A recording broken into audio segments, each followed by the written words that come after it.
Okay, we are live again.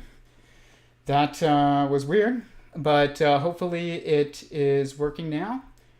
Please hit the like button. It tells me that you're here. It tells me that this is working. Comment in the chat if you can see the stream. Please share it.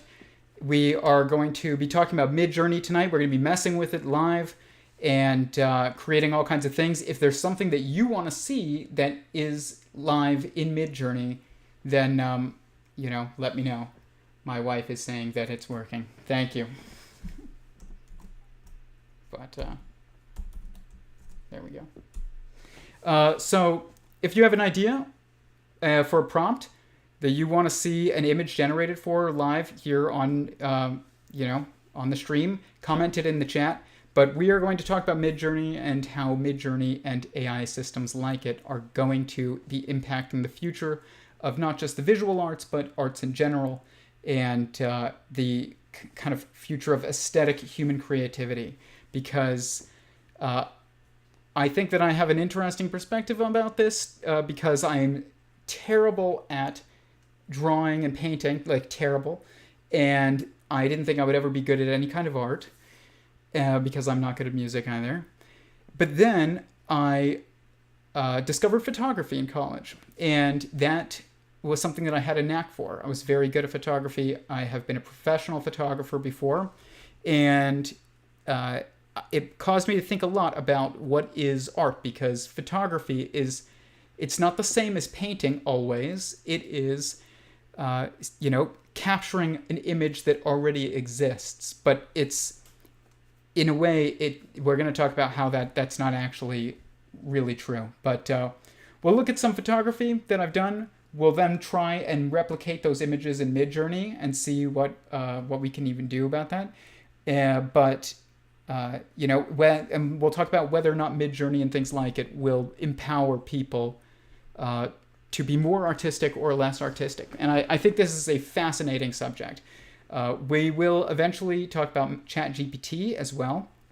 Tonight was supposed to be about Stephen Wolfram's chat with Lex Friedman at an AI conference recently, and I had watched the stream, and it was up on YouTube, and it was a fantastic stream. And they talked about ChatGPT and education, and we were going to watch that stream. Unfortunately, that stream was taken down, and I don't know if it will be put back up, hopefully, because it was great. But it might be a while if that is going to happen. I have no idea. But I don't know why it would be taken down, to be quite honest. Maybe, I don't know, some rollout licensing plan. I have no idea. It was on the channel of the people who I believe put on the conference, so it's not like they didn't own it. I don't think. But it's funny, in the stream he talks about how ChatGPT will not it will not eliminate our education systems. It will change our education systems and make them much more personal. And that was something that was an interesting perspective to have, because I looked at ChatGPT and I was like, this is going to destroy the education system that we currently have. And I do think it will destroy the education system that we currently have. And I think that's great, because, I'm somebody that struggled in it, and, for various reasons, but mainly because I just thought it was a bunch of useless, out of context nonsense. And, but it's funny, though, that in my math class, which is a class that I struggled with more in high school than anything else, and it's just simply because I never did my homework and I never paid attention in class. Like, when I say I never did my homework, I didn't do a single algebra homework assignment all of high school. And that I failed, so I'm not, bragging. But there were still tests when I graduated high school, barely, that were not finished. But I would sit in class and I would just write in my notebook about lizards and snakes and stuff like that, because that's what I was obsessed with. And what's funny is that this was a clip from that video that Stephen Wolfram and Lex did. So check this out. This is kind of funny before we get into this. Midjourney. interesting in terms of education is, I think personalized education, personalized adaptive education just became very, very possible. It really hasn't been possible before, and it's kind of fun. You can imagine, you've got kids who are trying to learn concepts of math, and the only thing they're interested in is, I don't know, pet lizards or something. Now it's easy to have ChatGPT make up a problem, a math problem, that's all about pet lizards. And be able to understand the answer to that question. It's also, I would expect, interesting in terms of education is... That's hilarious. Guys, there's like 50 lizards behind this computer over here. There's a just a giant wall of reptiles here, just for... here, check this out. So that everybody understands what I'm talking about.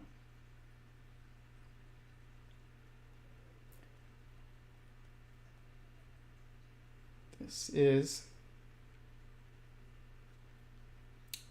my office.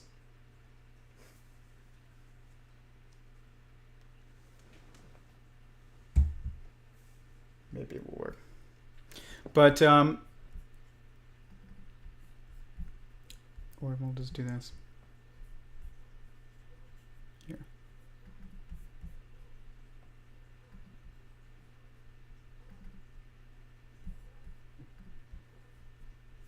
It's not really working, but this is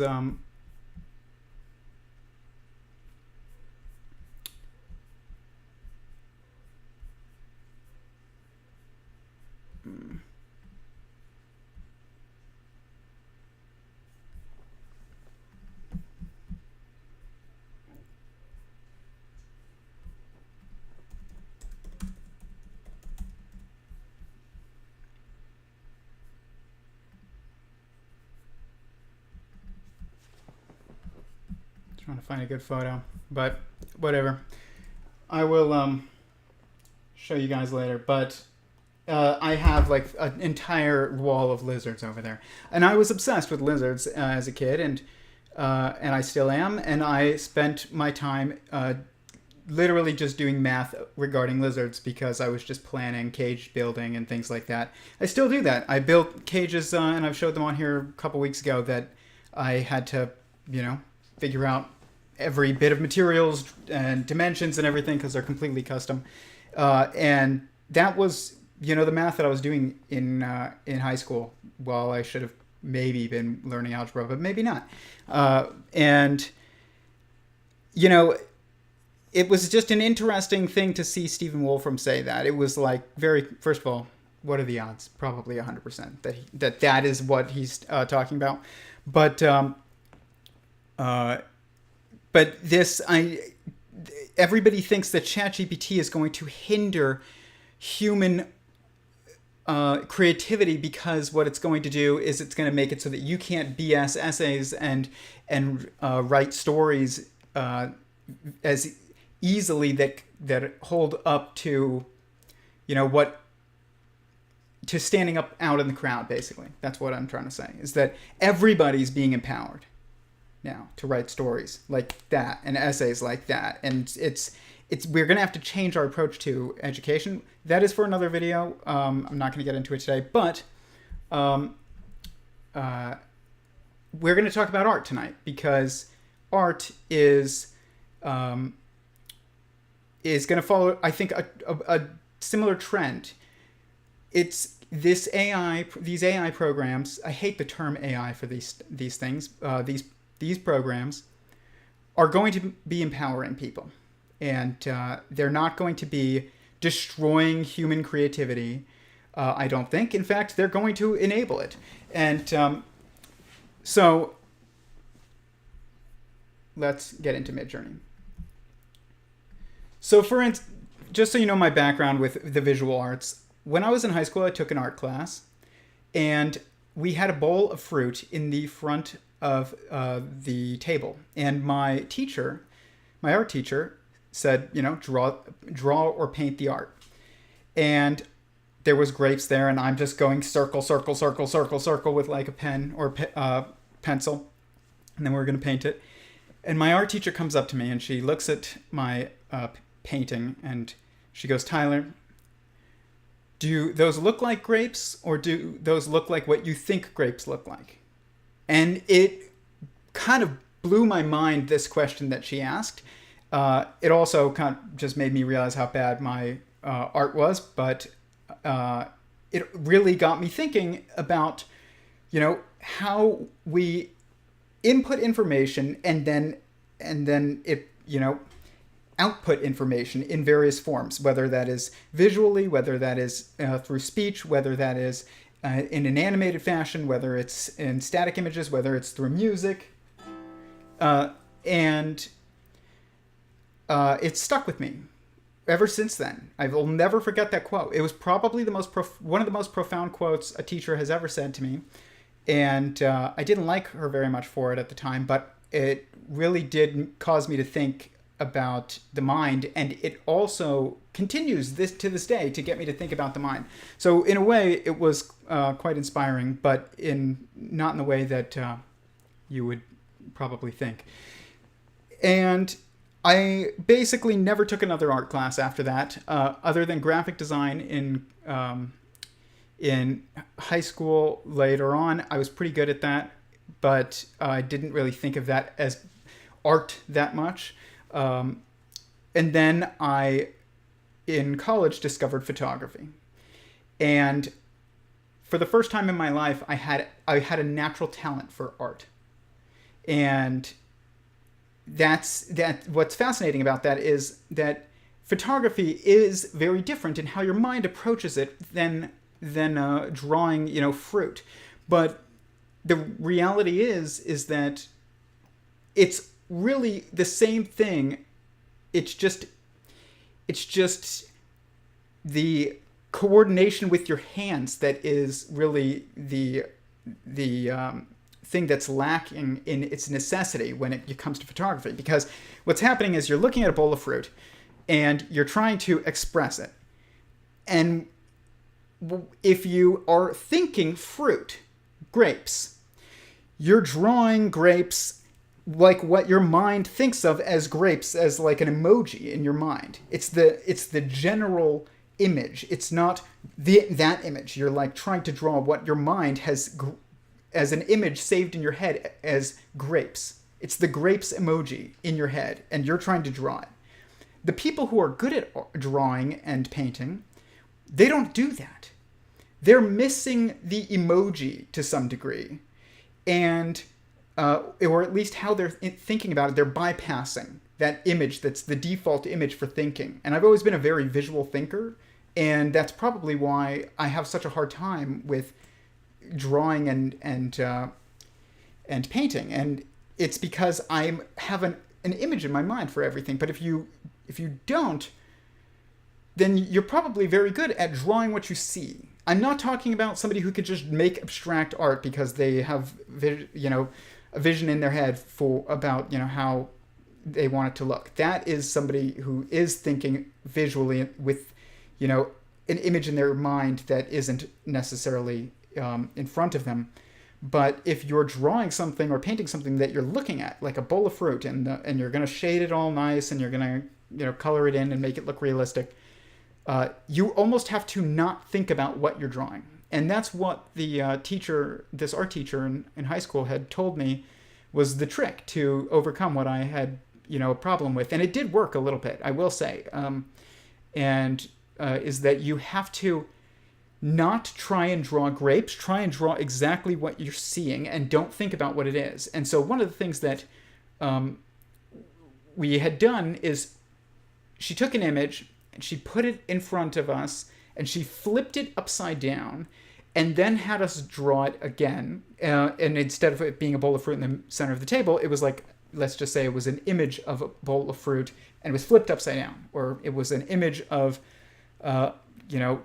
the forest and it was flipped upside down. And then she had us draw that. My image was much better. It wasn't, anything to write home about, but it was much, much better. I wasn't drawing trees as, this like Christmas tree emoji. I was drawing what I saw as just marks. And so this really, also continued to just get me thinking about like the different ways in which our minds process information, and then it gets translated through our hands. But if you're drawing a bowl of fruit though, and you're not thinking about any images in your head, you're just looking at it and you're just drawing it. And if you're very good at that, is that really that artistic? If everybody can do that now, basically, by using programs or using photography, is it really any different? And I would say no, it's not. Now, it's different than some stuff that's abstract, but you can do abstract art with photography, and you can do abstract art on the computer. But there is this idea that now these programs are going to destroy art. People said the same thing about photography. When photography came around and started getting more popular, now everybody could go and take some beautiful landscape photo, and you didn't have to be Monet to draw it.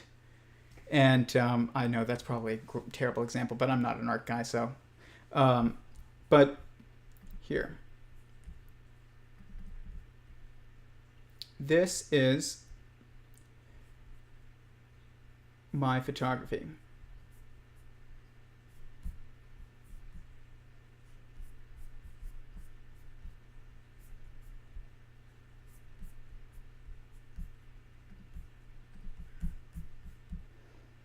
I'm trying to picture which ones to show you, but there's a lot. This was my college portfolio. So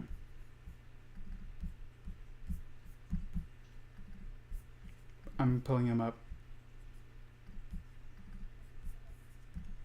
Just some images here. All right, let's do this one.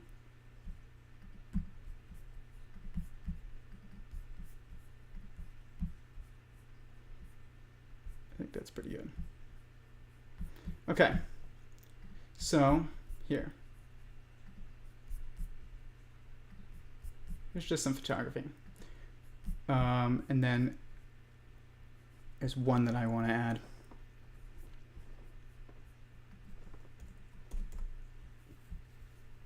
Let's see if it's even on here. Yep. Okay, good. All right, so here's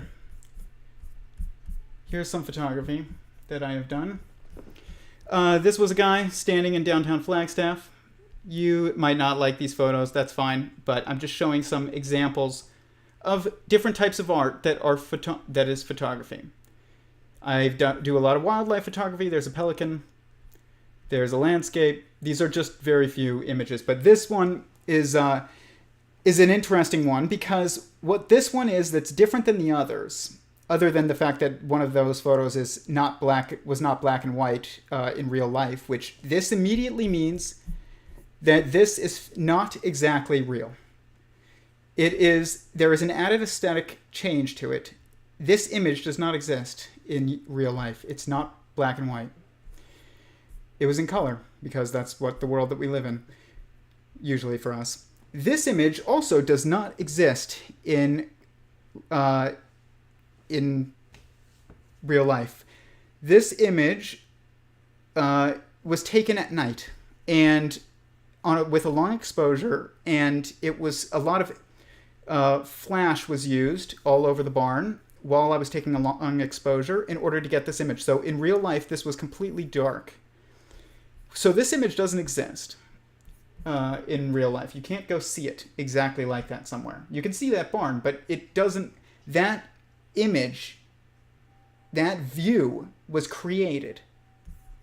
Okay? This view was seen. This view was created. This view was especially created. You can get even crazier with this, with the combination of lights and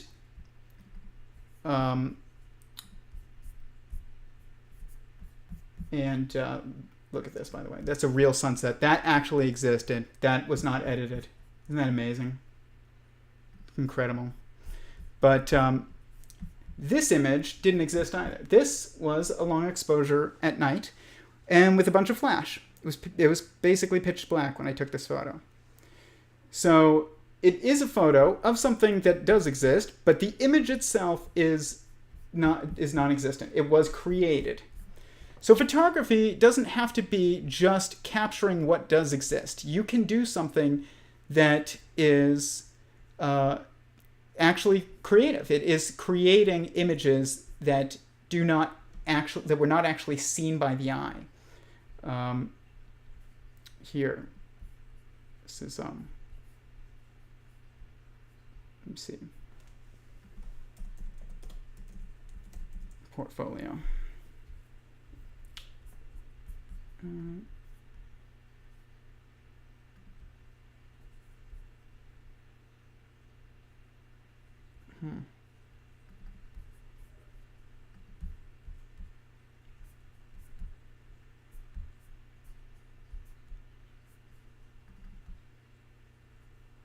Trying to see if where my wedding photography was on here, but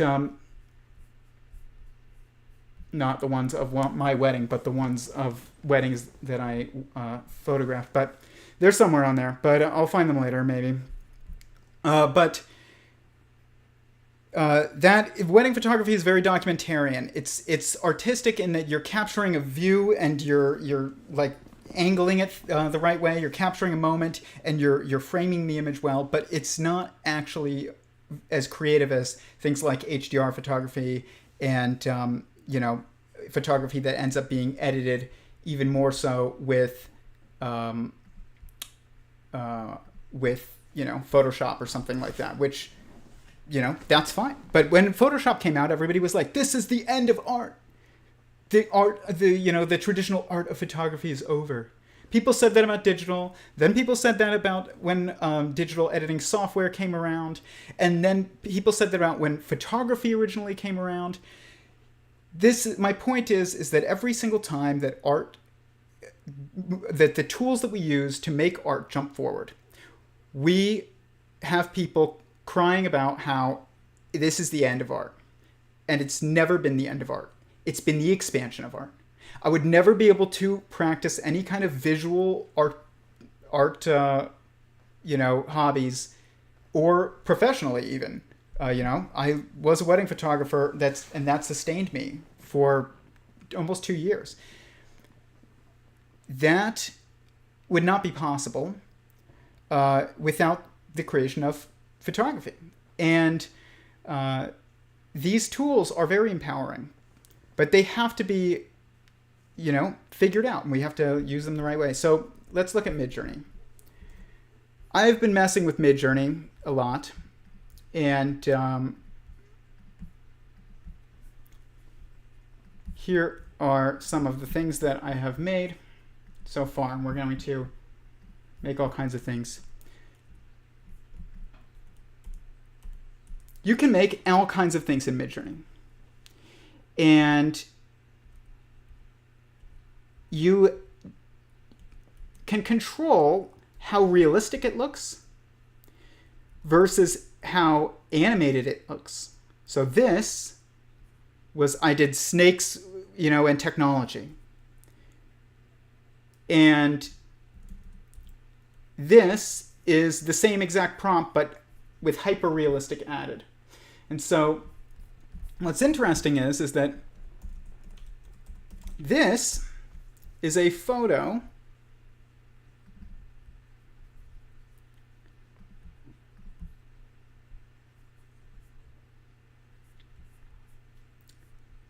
one of my favorite photos. What is it? Here.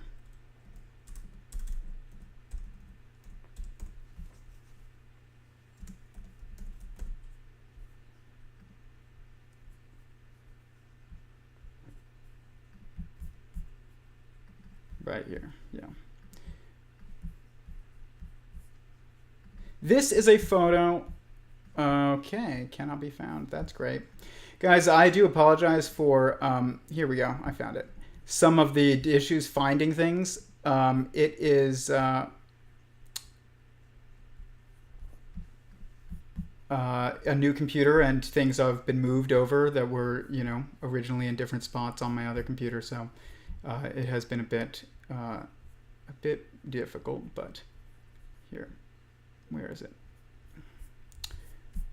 That's annoying, but oh gosh, here, let's just Google search it. Green.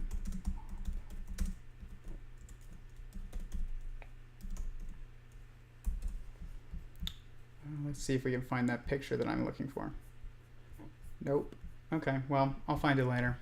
But there is an image of there's a photo that this guy took of a green mamba on a computer microchip, and it's like entangled with the technology. And I thought that was fascinating because now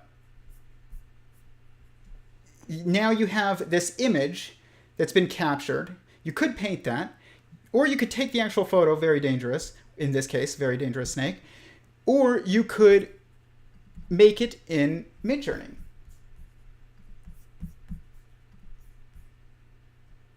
And you can make it even differently in Midjourney than that. You can make it look like this. So the medium of art changes, but it doesn't eliminate art. It's very hot in here. But let's get into playing with Midjourney. Comment any prompts that you want to have made in Midjourney, and we will make them. We're going to explore how it works, and all kinds of tricks and things that we can try and do to make what we want. So Midjourney is done on Discord. Discord is the only social media app that I use that makes me feel old because I don't know, it's not intuitive for me. But what you do is you go in here and you type /imagine, and then you enter in a prompt. So we could do guy live streaming on YouTube. I don't know. Let's do something more interesting. Let's do what do you do? What is somebody in the chat?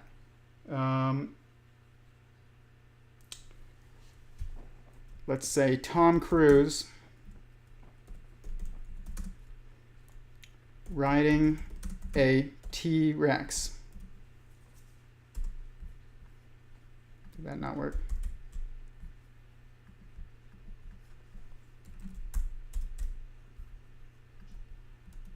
Tom Cruise riding a T-Rex. Okay, so now it's going to make this. And we can wait while it does, but we can look at the things that I already have as well. So what's interesting is that some of this stuff, like this one and this one, were very interesting because what this was is if you go to my website, sentientsingularity.com, right here, and you go to writings, you will see that there's a technical description of existence and a poetic description of existence. This is the abstract of the paper that I'm writing, that I will be releasing a video that going over. And then this is something that I just wrote one day, and I don't know what exactly inspired me to do it, but I was on my way home from work and I thought about this idea in the car, and then I just had to go home and write it. And it kind of updates over time. I changed the wording a bit. It's kind of a never-ending project, but it's a poetic description of existence. Poetry was another thing that I never was able to do. Growing up, sucked at writing stories. It's just not my strong suit. To do things like that, where I'm not taking inspiration that I already have. I'm kind of like have inspiration in my head. It's not the same as photography, where I see an image and I'm like, that's what I would want. But the thing is that I a lot of times, you can create an image that that's not inspired by something that you see. It's, inspired by something that you see in your head, and then you want to go and you want to capture it. That wasn't really my photography. But some people can do that. But I wanted to see, what does this spit out in Midjourney versus what is this? What is a technical description of existence?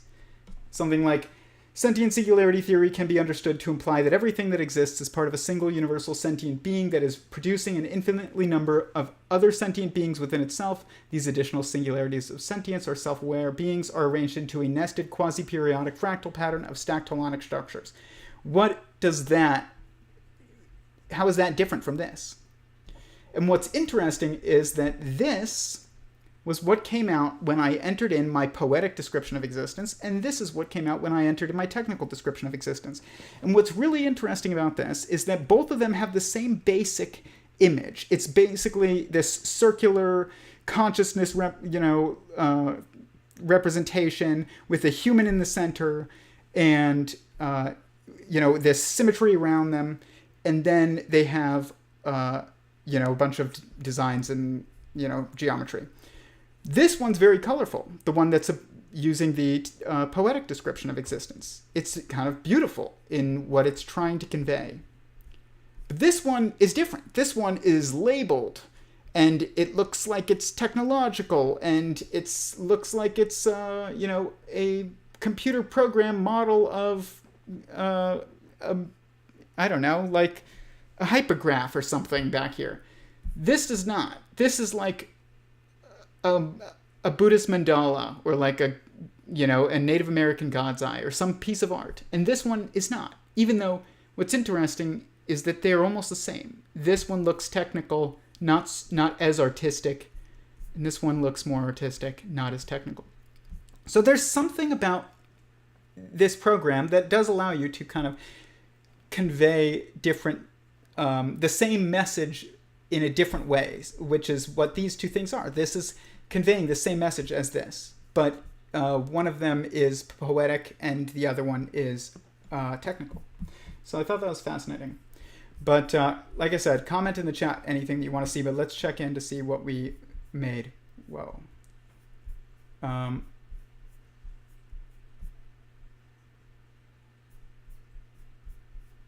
see here. Oh my gosh, this is hilarious. This is what we made, guys. Tom Cruise riding a T-Rex. It looks kind of like him. Not really like exactly. And, this has some more Velociraptor-looking vibes, but it's kind of merged with a motorcycle there, which is just hilarious. But the interesting thing about this, when you start to look closely, is that this is clearly not a being that knows what it's doing. And you can tell because even though this looks really impressive at first, a motorcycle is not a T-Rex. This right here has feet for hands. This right here has weird looking deformed T-Rex feet or hands, but then are like feet as well. Again, feet for hands. This is not T-Rex hands because it's not two. And this one doesn't even have hands. So there's issues with this image because there's context that is lacking. And that context is an understanding of what any of this is that is in the image. Which means it's not Midjourney making the image. It's you. And that is something to remember when considering whether or not this stuff is art. It is art. This does not eliminate art. It expands it to people who aren't good at translating what they're seeing into what they're drawing, or they're not very good at painting what they can speak.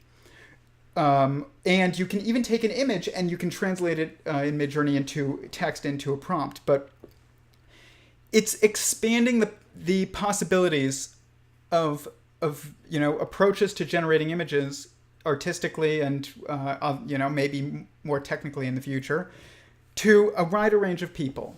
Just like photography allowed people who couldn't paint to make beautiful frames to put on the wall. My family and friends and us, we have images that are that I took, and they're framed professionally and hung on the wall.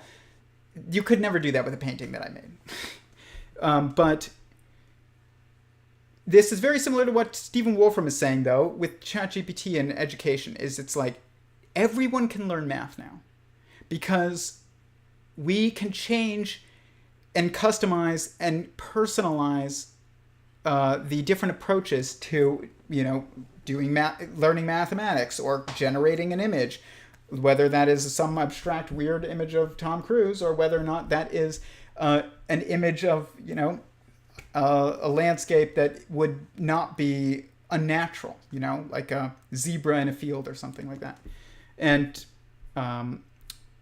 so Midjourney, though, is it's very interesting. So to see one of the funny things that I did is, if you look at this,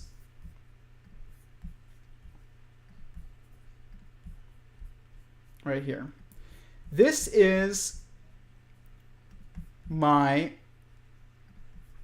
on the home page,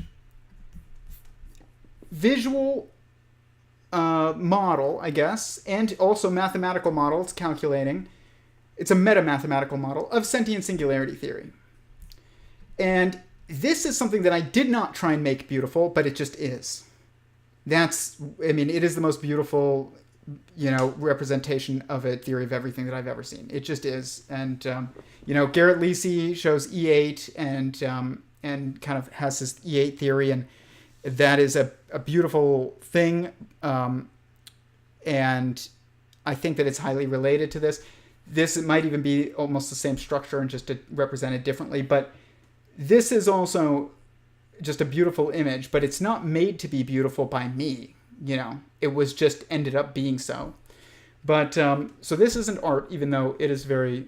So something doesn't have to be art to us to be beautiful. But if the universe is a sentient being and it's also created by a sentient being that is God, then this is, in a way, a piece of art, the universe. And not even in a way, definitely. And it is beautiful. And so I'm not surprised that this is beautiful, but I don't really think I can take credit for the beauty of that necessarily. But I took this image because I kept trying to make it in Midjourney, and it wasn't working out. I was getting some things that were okay, but I was getting here, something like this, and like this, and like this, and like this.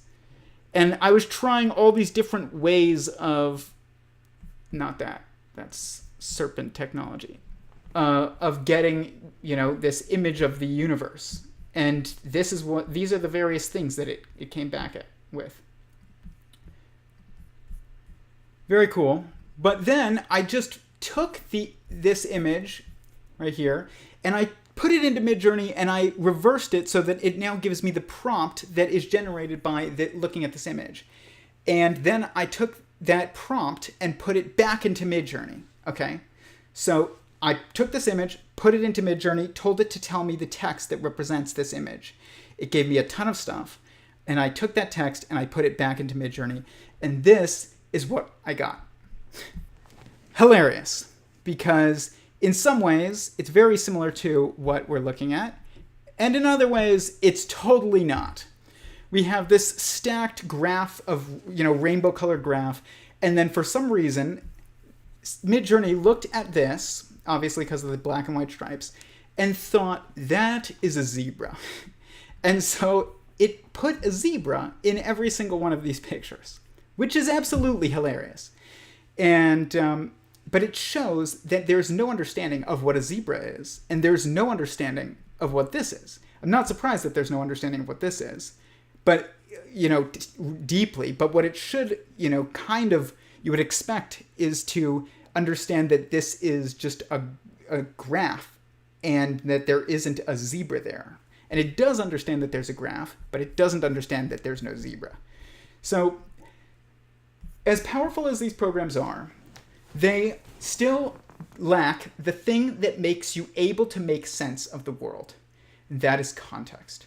And I talk about this all the time on here because that's sentient singularity theory. If there's one message about like the mind and information processing that comes from sentient singularity theory, or that is at the core of it, it is that context is not just key, it's critical. It is everything. People say there's information in context and information out of context. No, there is only context. Context is information. There's no context within these programs.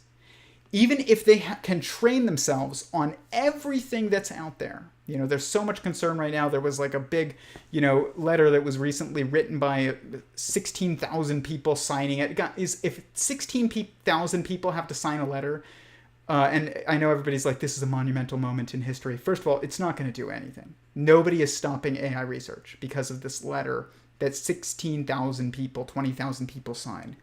It doesn't matter if some of the signatories are Elon Musk and, other people that are well known in the world. Nobody's going to stop. And also, if 16,000 people are signing it, how many of those people do you think actually understand what they're talking about? Like, very few. And that while these programs are very powerful, they are changing the world. I know everybody's using ChatGPT at their job. They're using Midjourney for work now. You don't need Shutterstock when you have Midjourney as much. Not really. I mean, you can, probably the future of stock images is not just random stock images. It's going to be images of actual events that took place, and those images will have to be certified as being an image of an event that took place. So probably what's going to come from the value of these images is that they are actually just documentarian in nature and not artistic at all. So if you want to buy a Shutterstock Ladybug image, okay? Stock image on Ladybug, of a ladybug. Here's some stock images of a ladybug. Okay? So let's look at just this one. This basic ladybug on a white background. Okay? So now let's go to Midjourney. That's very cool. And by the way, everybody can see, you can see what everybody builds. And I actually think that's kind of cool. And you can see their prompt too. It's kind of like teaches you. So this program's teaching the people who are using it how to use it by showing you what everybody else is building constantly. And it's also, gaining all this information and you're taking the data from all the things that it's building for you. But so if we go like this and we go, imagine, stock, let's just do here, imagine prompt.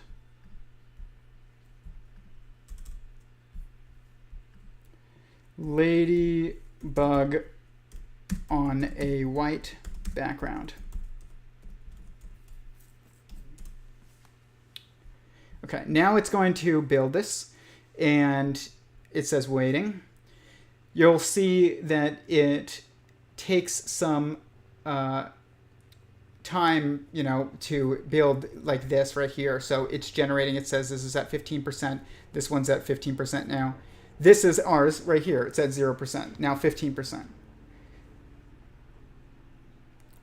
And it is slowly going. So let's let that load. But while it does, let's do this.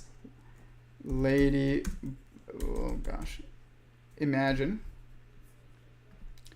ladybug on white background. Hyper realistic. Okay. Now that one will generate and we'll see. So ours is about to be spit out right now. Here we go. Look at this. Now, it looks great, right? Almost.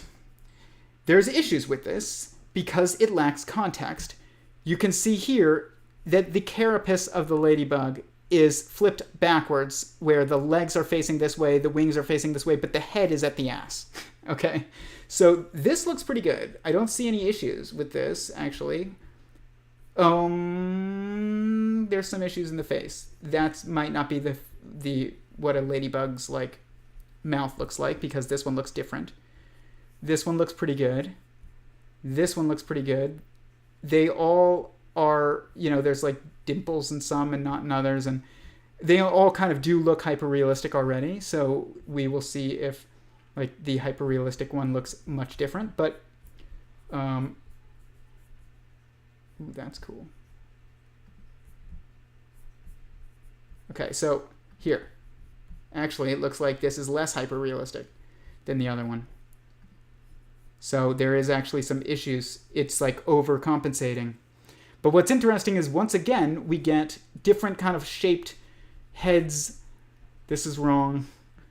Then you have like this almost looks like a head at the ass of this thing, and this one has 8 legs instead of 6. So this is like a spider.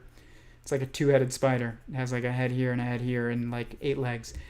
There are issues in these images because of a lack of context. You can see there's like, technically the legs here are not normal. There's like appendages sticking out.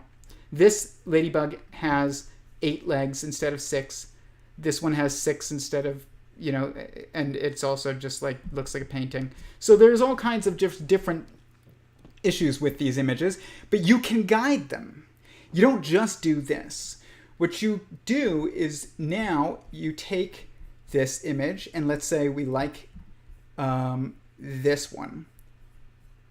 And that one is the 3rd one, so version 3. We click version 3, and now it's going to give us 3 more that are like that, but variations of that. So you guide this. They give you 4 primary perspectives to look at, basically. And then you pick which one you like best, and then you tell it what to make more of, and it spits them out. So this one is at 27%. We'll see here but you can see there's much more uniformity now. And what's interesting is that so far it looks like there's still always 8 legs. I was hoping that would give us one with at least 6, but that's not the case. But what you can do, though, is you can get really good at at putting in a correct prompt, or not a correct prompt, but the most accurate prompt possible. Or you can just kind of guide it by, clicking variation after variation. But there is an ability to do much more complicated. You could do shutter speed at f1000. If you're a photography person, you know what this means. f22, which basically means like this is the aperture. You want a lot of things in focus, and you want image edges to be very clean. You don't want any kind of like a blurriness, because you're saying shutter speed 1000. You're saying white balance, and you're giving like a Kelvin amount, and so there's all kinds of different ways to add to the detail of what you're trying to spit out. It's a lot like playing the piano. So what I've seen is that, well, I've seen it, obviously, but I can't play the piano. But any instrument that you have, you can play a song on expert, or you could play it on beginner. So you could be like, Jurassic Park theme song on the ukulele as easily as possible, just finger picking.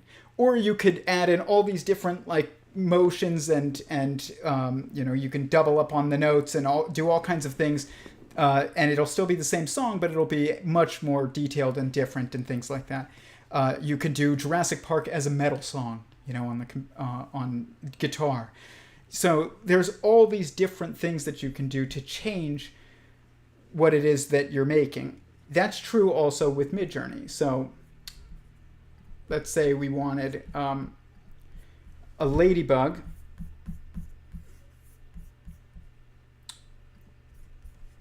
Right here, go imagine. Ladybug. And what's a black and white drawing in pencil, just like for the just because I'm curious.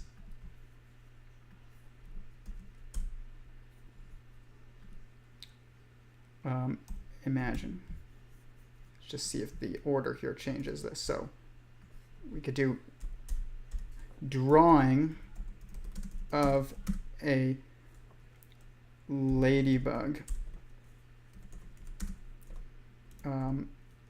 in black in pencil.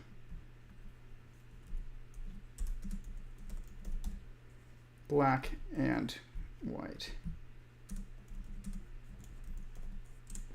Okay, so now let's see what it spits out. It's waiting to start. But this, you can get extremely detailed with this type of stuff, just like you can with an instrument when you're playing the piano, or you're playing the ukulele, or you're you're making a photo in photography, or you're painting a painting. There's so many different variations that you can do. There's so much different, styles that you can do. Like if we wanted to do, let's do. Here, this will be interesting. So, image. T-Rex. Oh, let's do.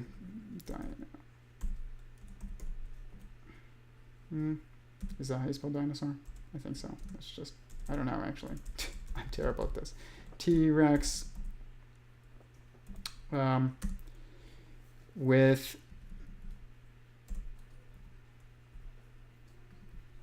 In painting of starry night. So we can see what that does. But so here you go, though. This is at least one of them. Drawings of a ladybug in black and white and pencil. The only people who really are going to kind of have their world kind of end maybe over this program is Shutterstock, not us. This is going to be hugely empowering to people. This is not like something that should be thought of as, destroying of art. This is art. And guess who made this art? Me. Not Midjourney. Midjourney is not a being. It does not make anything. You do. You wrote the prompt. Yes, it is still doing all the work. Did you draw that? No, I did not draw this. This is not something that I drew. Is it a piece of art that I made? Yes, it is. But it's not something that I drew. I can't say I drew that, but I can say that it's a piece of art that I made. Okay, so Starry Night with a dinosaur in it. Or with a T-Rex in it. It's pretty fine. But you could get this really good, I bet. You could get this to look exactly like the painting, almost, and you could get the dinosaur to look really good. But you can see, again, there's contextual issues here where he has 2 legs on this side. And 3 fingers, which a T-Rex is not supposed to have 3 fingers. So it still lacks context, and it is not actually doing anything. You are. You're the one making the art, not it.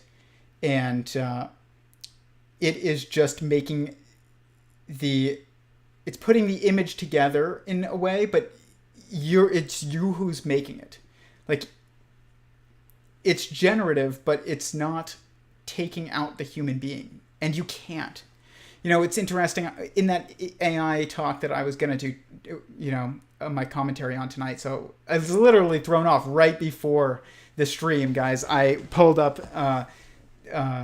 my timestamps and everything, and I was going to pull up the video, and I couldn't find it in my watch history, and I was like, what the heck is going on?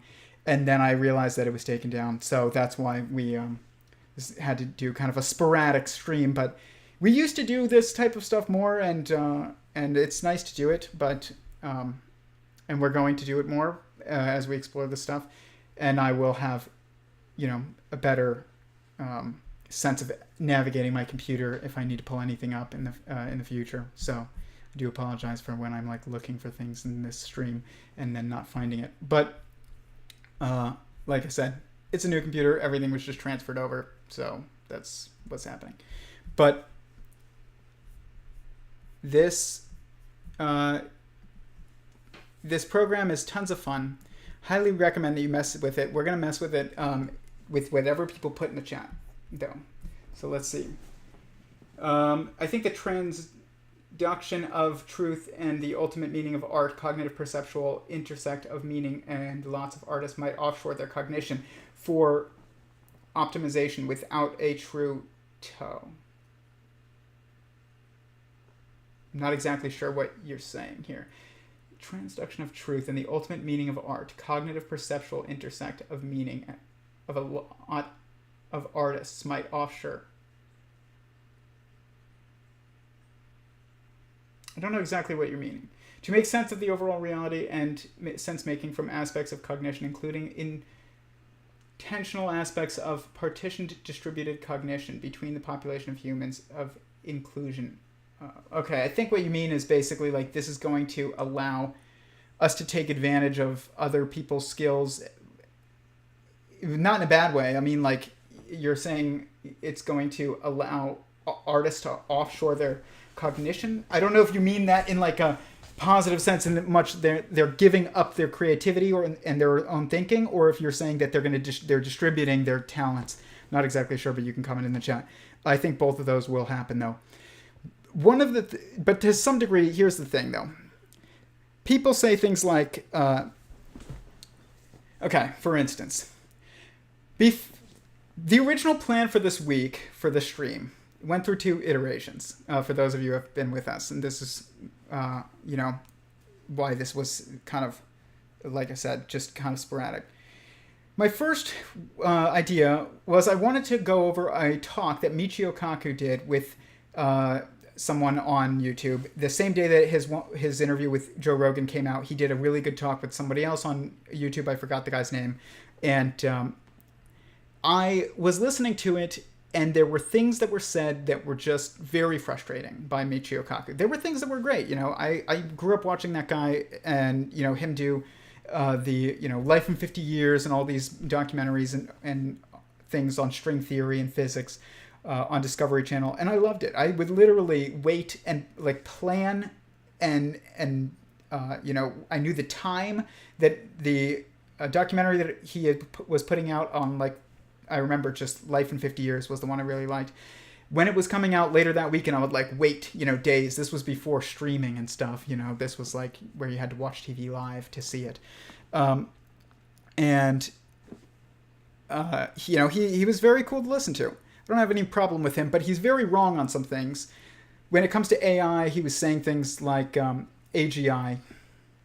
I hate the term artificial intelligence, whether it's narrow or general. It doesn't really matter. It doesn't fit with anything that really exists.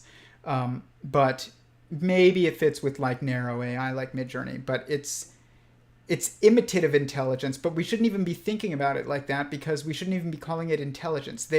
It's just a generative image program. It's not an AI. Everything's an AI, guys. If it's a learning program, in that if it's a self-building program, then it is an AI. If it's a dynamic program, if it's responsive, then it's an AI. But he would say things like, first AGI is going to be as smart as a cockroach, and that's our computers now, and then it's going to be a mouse, and then it's going to be a dog, and then a monkey, and then we need to be worried, and we can shut them off after that. And there's just so much wrong with this statement. And then I didn't want to just be like feeling honestly kind of, I felt listening to it honestly made me feel a little bit just not depressed, but just down. I was like, this is science right now. It really sucks. That's what I was thinking. And, nothing wrong with Michio. I loved listening to the parts where he's, talking about his childhood and making particle accelerators to photograph antimatter and positrons in his garage. That was cool. That was different. That was like real. But when he's, just kind of reciting things that he's said in documentaries for 50 years that are just assumptions that are wrong, but that are, I understand why he would have the assumption that he has. It makes sense outside the context of starting from first principles, but it is very indicative and representative of most of academia and science and physics, which is not starting from first principles. But it was just kind of disheartening to see, to be quite honest. And I didn't want to get on here and be like, oh man, guys, look at how bad science is today, again. But then I came across this stream with Stephen Wolfram and Lex Friedman, and Stephen Wolfram said it was great. It was like so much more refreshing and inspiring to me because this guy, he gets it. Stephen Wolfram is brilliant, and he is a leading mind in the field of thinking and cognition and information and computation and physics and all kinds of things. But he said, I don't think we really know what general intelligence is, when he was asked about it by Lex Friedman. And then Lex Friedman said, do you think that we will get, which is great, I love that he said that in the first place. But then Lex Friedman said, do you think that we will get like an AGI that could help us with physics theories? And Stephen Wolfram basically said that that a human level AI or a human-like intelligence would have to be human in order to be like a human-like intelligence.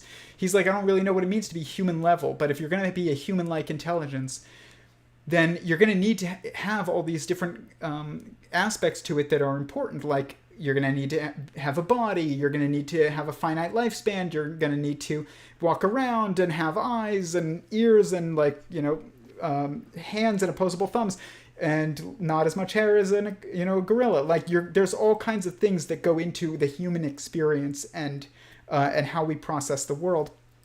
And he said that, and I was like, that's exactly true, and very few people are saying that kind of stuff. And it worries me that there's such a misunderstanding of what is intelligence when you have Michio Kaku saying things like, our supercomputers are as smart as cockroaches. No, they're not. No, they're not. They have no intelligence. Our supercomputers today have no intelligence. It doesn't matter how supercomputer it is. It doesn't matter how fast it is. It doesn't matter how many,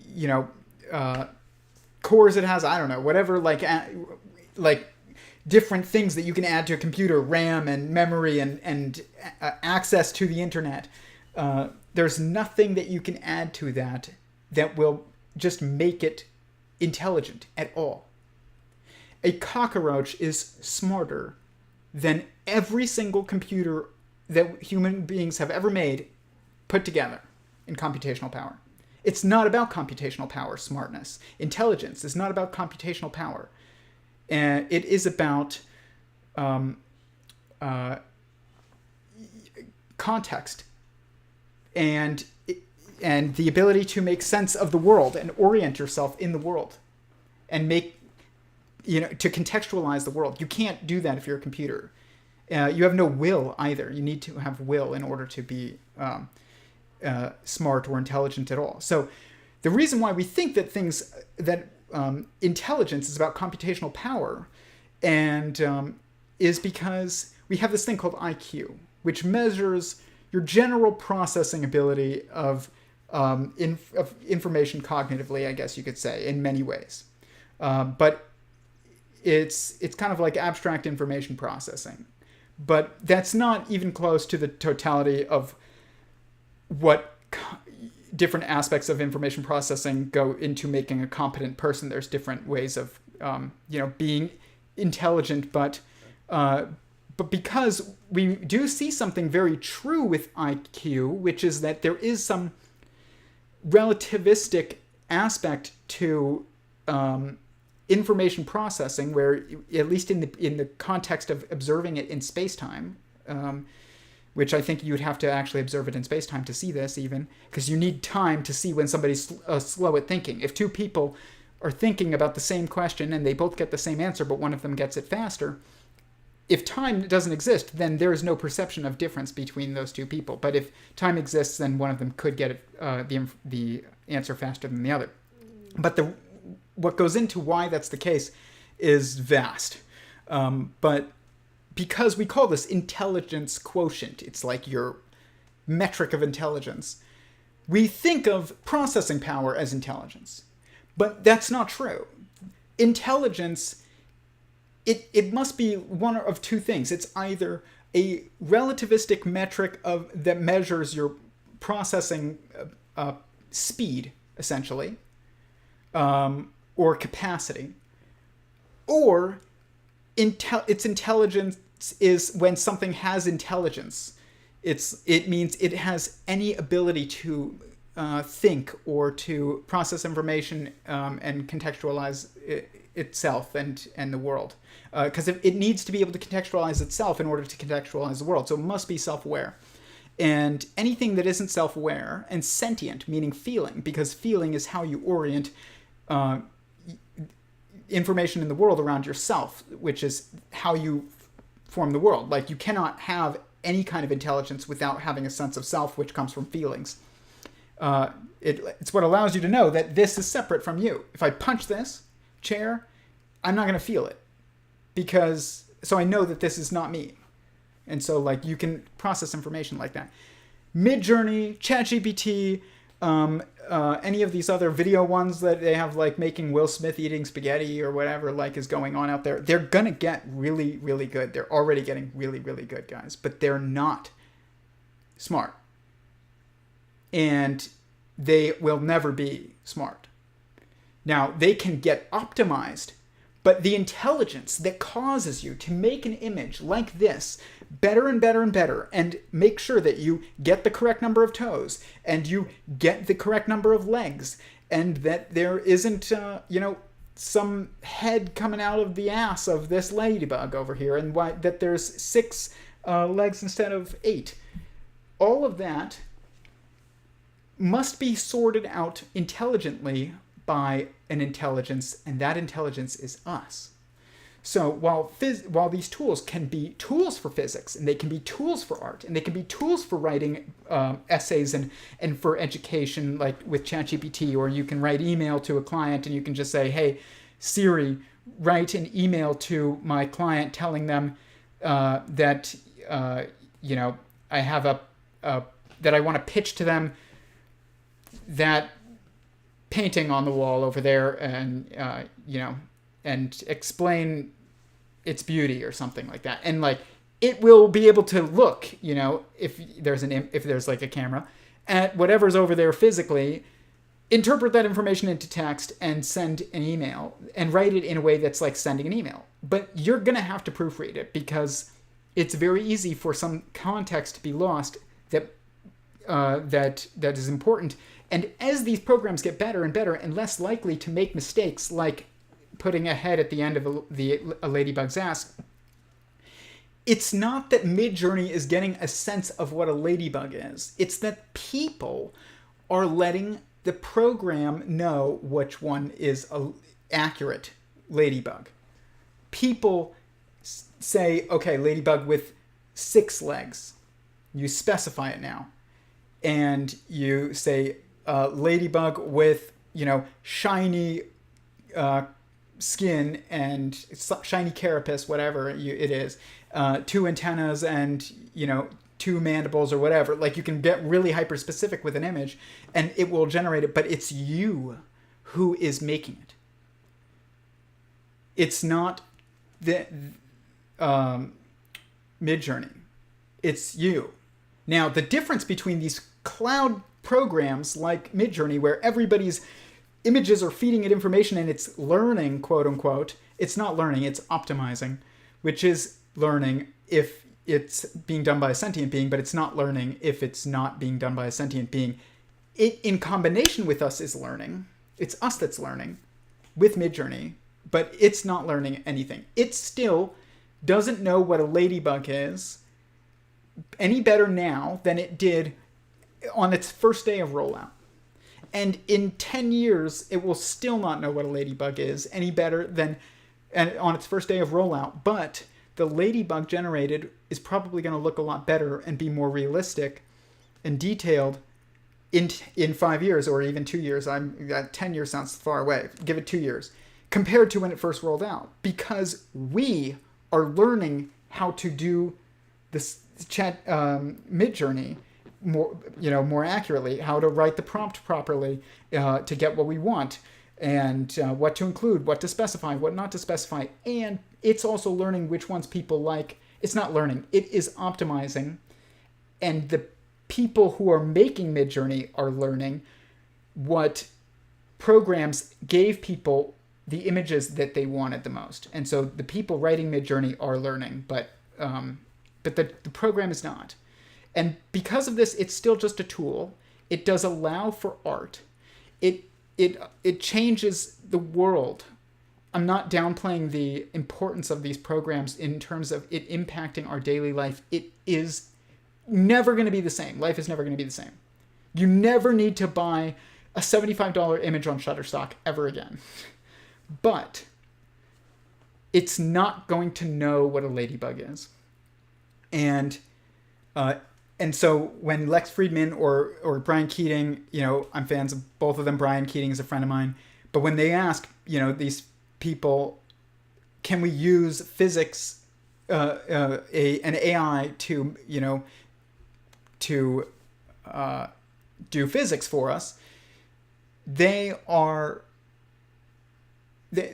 have to be more specific with the question, because is it that these AI programs, these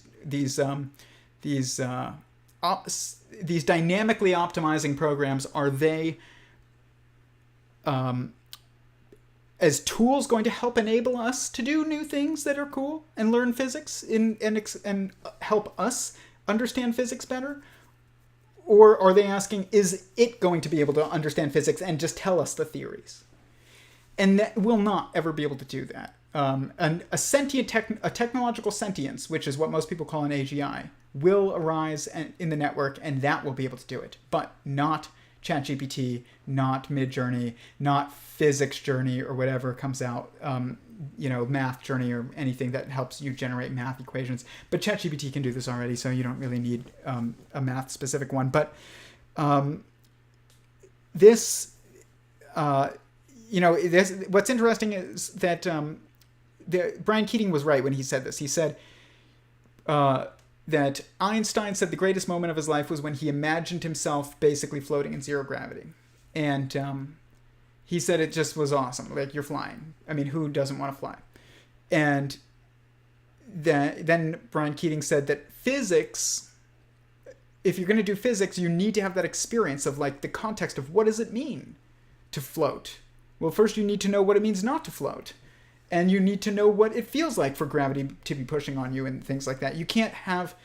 There is no me or I or you with ChatGPT or with Midjourney. So it can't know anything at all. It's not smart at all. It is just a math equation. It's a complicated math equation, and it's kind of like a bunch of people writing a math equation together, but it's not anything else. And so I think we need to be very careful about how we describe these things, because it is getting very difficult to see, who's responsible for doing the things that are being done. Am I responsible for this? Or is Midjourney? Is this my art? Or did Midjourney make this? No, I made it with Midjourney. If you do physics with ChatGPT, you did physics with ChatGPT, even if it does help you see correspondences. And, Lex Friedman asked this of Stephen Wolfram in that interview that I was going to talk about tonight, which unfortunately I cannot, if it ever comes out, which I am going to try and get it, we're going to do a rain check on that stream, and I'm going to talk about it, because I was much more prepared for that, and I was very excited to talk about it. It sucks that we can't, but I hope that this is kind of interesting. We're going to talk a lot more about AI on here as time goes forward. But Stephen Wolfram correctly responded to Lex when he said that what it could help the ChatGPT and Wolfram's,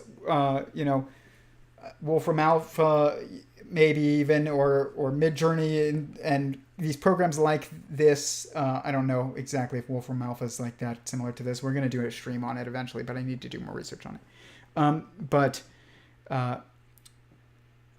These programs, they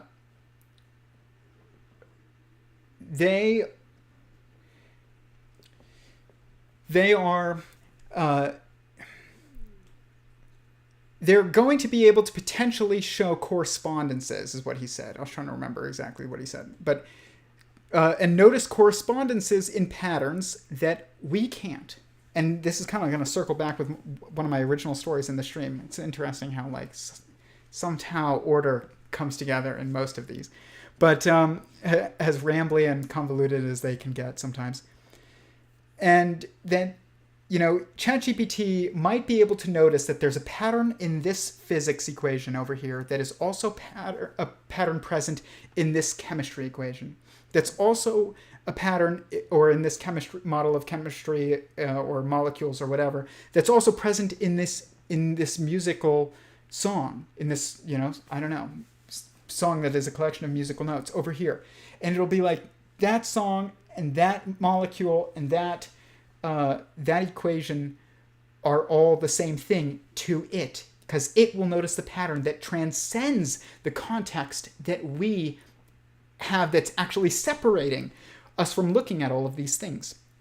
And so it does this because it doesn't have any context. It just tries to look for symmetry patterns, and when it does that, it's not looking at that's DNA and that is Bach, or that's, Beethoven.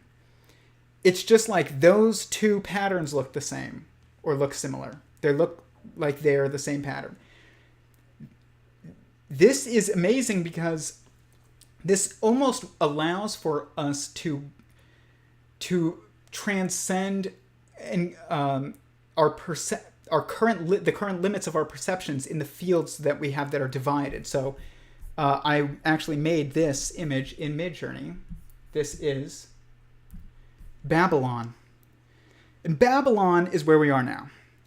Babylon is the story in the Bible where, there was also a place, but like the Tower of Babel is where human beings were building a tower to God, to the heavens, and God separated them by making them all speak different languages, so that they couldn't build a tower to God. And what this is not English versus Spanish versus Hebrew versus French. Maybe it's also that, but more fundamentally, it's chemistry versus biology versus music versus math versus physics versus literature versus, poetry versus, or organic chemistry, anything, any field that you can think of, versus photography versus all kinds of different just expressions of information that we have. And we think that physics is different because physics is here and this is, chemistry, and this is biology, and this is, technology. And when we link them all, we realize we can't link them without seeing that there's one pattern that kind of transcends them all. But in order to do that, then you have to be able to look beyond the representative images in your mind and the boundaries in your head that you have created artificially for the sake of navigating in a limited informational space. This is exactly what stopped me from being able to paint, is because I'm drawing what grapes look like in my head. I'm not just looking at what is there and just translating it. I was being too smart. Okay? I needed to remove any thinking. I don't want to say I was being too smart. I was thinking, and I shouldn't have been thinking. Or I shouldn't have been thinking as much. I should have been just taking the image that I saw and putting it, onto the page, not even thinking about what is a grape and what is a banana and what is an orange and, how one has dimples and one has, I don't know, like a stem or whatever. Like, and then you start drawing a representative stem that's in your mind, and you start like going like this with a pencil to make little dimples on the orange, and it just looks like terrible. It looks, not like what you see. And it's because there's boundaries that have been placed in your mind that you're coming up against. And if you remove those boundaries, then you can actually just have freer flowing information. But you also have to get rid of context in order to do that sometimes. Or you have to be extremely methodical and start from first principles. But if you're going to notice patterns across fields, then you either have to be a sentient being and you have to start from the bottom and look at first principles, and really like start from the first principle of first principles, which I did a stream on pretty recently. You have to start from there and build very, very carefully. Or you can use a program that just notices patterns, or that just categorizes patterns, and or that humanity has built to categorize patterns, and then send that feed everything that you can into that equation, and it will tell you the correspondences. So it's kind of like that 4-chord song that by the Axis of Awesome. It's like they had to notice that this is the same 4 chords in every song, and it's the same pattern basically in every song. Otherwise, people are just listening to Journey and Don't Stop Believin', and also The Lion King, It's the Circle of Life, and they're just thinking that they are different songs, but really there's an underlying pattern that's the same. But you need to look past the specificities of all that stuff. I think that these programs like ChatGPT, I think Stephen Wolfram is right, that these programs like ChatGPT are going to unlock things like that for us. They are going to start merging the levels of the tower back together. And we're going to see that the same patterns are in physics, that are in computer science, that are in mathematics, that are in music, that are in painting, that are in chemistry and biology and genetics and all kinds of things. But it's because these programs would be a combination, or would be able to be combined with our intelligence, our smartness, our actual thinking. They will be able to combine what they're designed to do and the information that they are able to categorize for us with our interpretation in order to actually make progress in physics. You can't just ask ChatGPT, hey, can you come up with the next physics theory, and have it tell you anything. Same thing with Midjourney. But the fact that it doesn't have context, and it's not sentient, it's not actually thinking, it's not intelligent at all,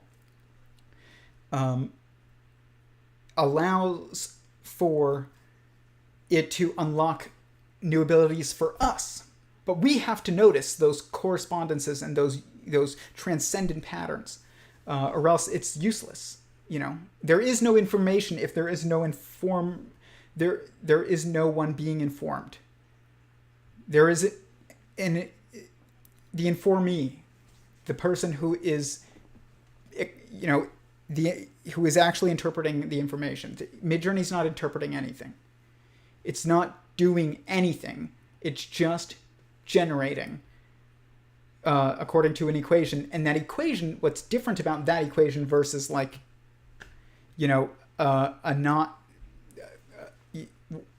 what people don't think of as a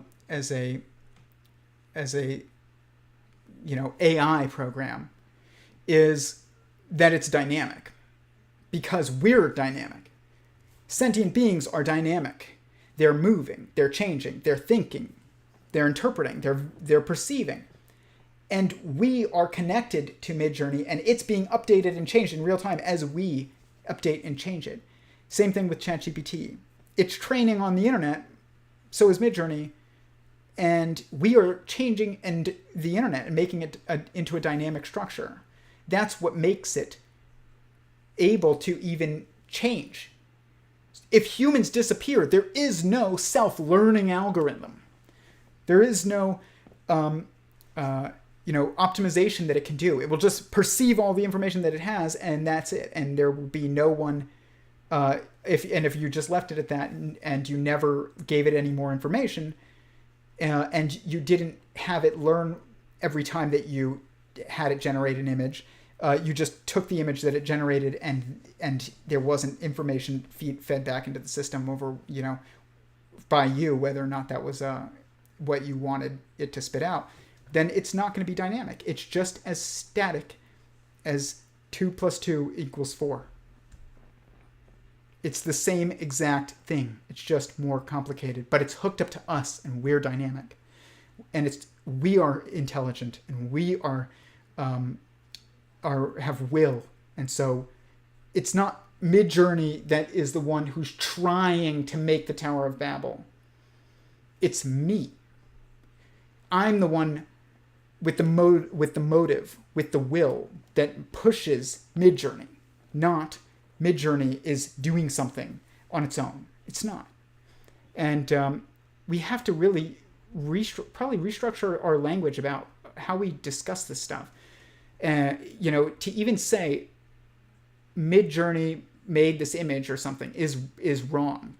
To say I made this with Midjourney, or I made this using Midjourney, that is correct. I made this image of Babylon, or the Tower of Babel, not Midjourney. So it's, this stuff is fascinating, and it's going to unlock all kinds of things. It's going to change the world. I wish that we had this when I was a kid. I wanted to learn how to program. That was like one of my goals over a few years ago, was to start learning how to program.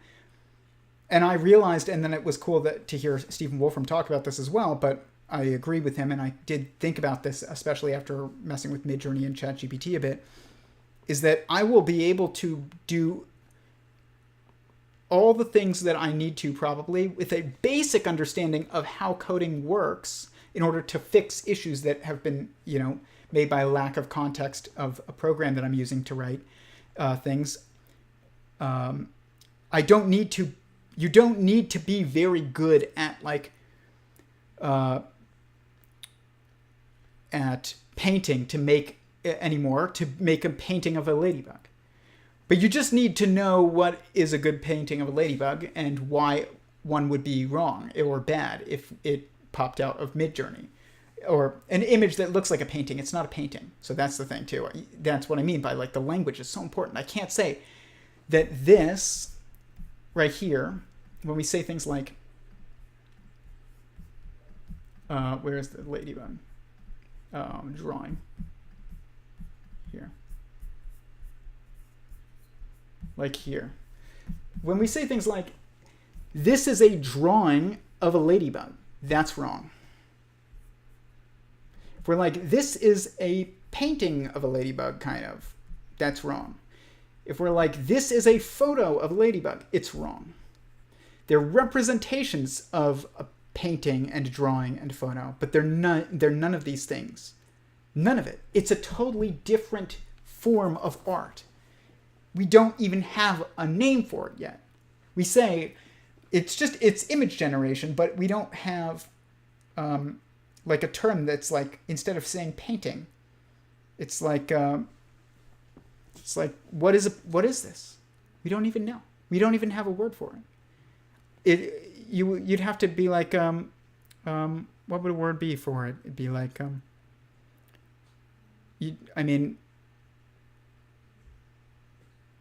I prompt a generative prompt or something, but it'd be like a one word. It's like I prompted that ladybug. I didn't paint it. I didn't photograph it. I didn't draw it. I prompted it.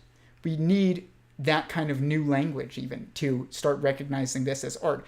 Problem is that when we don't have that term yet, and so we look at this and we're like, if you're not thinking about it very deeply, you're like, that's a photo of a ladybug that's been made by a computer.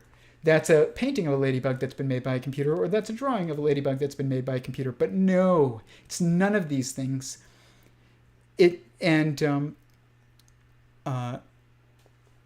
Or you could get a little bit deeper and you could say that is a computer represented, a computer generated image of a painting or a photo or drawing. But even though that's more accurate, it's truer than the previous way of describing it, it's still not true. If you want it to be true, you need to come up with a new term for what it is, that it is, the art, literally, and kind of science simultaneously of image generation in Midjourney. Same thing with ChatGPT.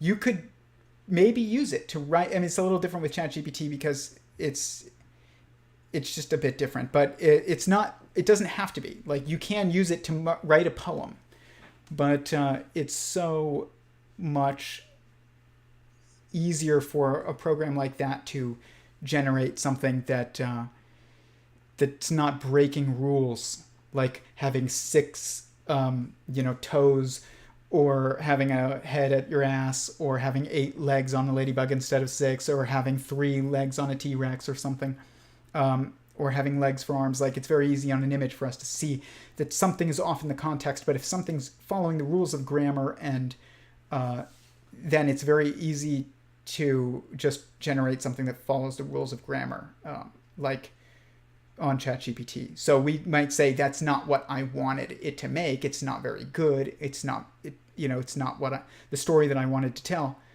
But it still might be grammatically correct. Whereas like this ladybug right here with its head sticking out of its ass is not, it's like having a grammatical error that's pretty severe. It's like having the beginning of the sentence at the end, what should have been at the beginning of a sentence at the end of the sentence, and what should be at the end at the beginning, and or like writing a paper with the conclusion as the or a script or something that with the conclusion as the intro. And like that is very easy to notice as a problem. And we're going to see that more when people start using ChatGPT, I think, for much larger things like writing a novel. That's creative. It's not like more so that, or it's meant to imitate fiction. But I mean, it's all fiction. That's the thing. Like we don't know how to talk about this stuff yet. But where we'll see start more out of context issues. But when it's just things that are very simple right now, it's rare to get to see like such obvious issues. As long as it's grammatically correct, then it's fine. But this is like an issue. But quickly, I mean, you're just like, oh, look at that, Tom Cruise riding a T-Rex. But then you look closer and you're like, it doesn't know what a foot is actually, or what a hand is. It has no idea. It doesn't know what a T-Rex is. This is a velociraptor from Jurassic Park. This is more of a T-Rex. This is a mixture between the two. This one is something else. Like, this is all just like a bunch of images that it's noticing patterns that look similar, but it's not actually having any context to actually understand what it's looking at. And so, there's no, this is why I don't like the term artificial intelligence. It's not intelligent. And there is no such thing as artificial intelligence. Really. There's tools, and that are dynamic programs, and then there's static programs. And dynamic programs are usually what people call AI. And they're responsive programs, but they're not active. That's what makes them not like sentient and intelligent and responsible for doing anything. You have to have will. You have to be active. You can't just be reactive and not be an equation. If you write an equation into Excel, and it just exists, and you don't put in an input, like, it's never going to move, and it wouldn't even exist in the first place if you didn't put it in and have the will to put it in. So, it's just amazing that, like, this stuff will either make us extremely confused, it'll probably be both, about what intelligence is, even more so, or we are going to really realize what it is, that it's not what we've thought it has been, which I think it's going to do both. That's just hyperpolarization is just usually the reality of where we move. The world becomes, better and worse at the same time in different ways, and we get freer and less free at the same time. Things like that's just the general trend. We get more powerful and less powerful, but these programs are going to change they are changing the world already. I mean, they absolutely are. And it is because of the way that they've been hooked up to us that is allowing them to get better. And that is also, that it's also that the interface is become easy. So, like, that's what I mean is I can now generate images that look like paintings, and I don't need to paint them. And I can have a poem written. I don't even want to. It's almost for ChatGPT. It's almost like I don't want to say that you wrote the poem. It's like nobody wrote the poem. When you say ChatGPT, write me a poem about baseball or something, and it writes some poem. And it spits out a poem. It doesn't write the poem. It spits out a poem that includes things about baseball. Nobody wrote that. And, I mean, you could say that you did, but you didn't really write it. You prompted it. Again, like, this is the problem where, like, if we don't have a new word that represents what it means to use these programs, like photograph, who took this picture? It's like, or who photographed this? It's like, we didn't, before we had that term, it changes the way that you even perceive what it is that you're doing. So without a term like prompted or something like that, what the inevitability is that you're either going to go in, like I said, and say, yeah, ChatGPT wrote that, or, Midjourney made that image, which is wrong. Or you're going to go and say, that's a, I don't know, an image of a painting that is, or you could say that is a painting that comes out of Midjourney of Tom Cruise riding on a horse or riding on a T-Rex. Or you could say that is a computer-generated image that looks like a painting that was made with Midjourney. But none of them are something that's... one of them is wrong, and the other one is not...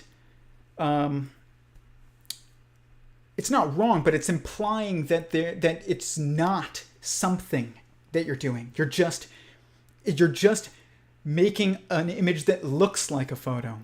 You're just generating an image that looks like a painting, but you're not painting it, because you're not painting it, and you're not drawing it, and you're not photographing it, but you are still responsible for what's coming out of that program. Yes, it's kind of a collective action between us and the rest of humanity that's using Midjourney all the time, and the people who made Midjourney, but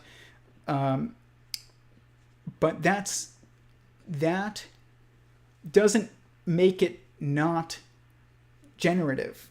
It is art. It is something new. And you can be very specific about it, or you could just get lucky. And you know what? Some great photos are just lucky. So, for instance, this photo right here, just to show you how much like art is not always just about like skill.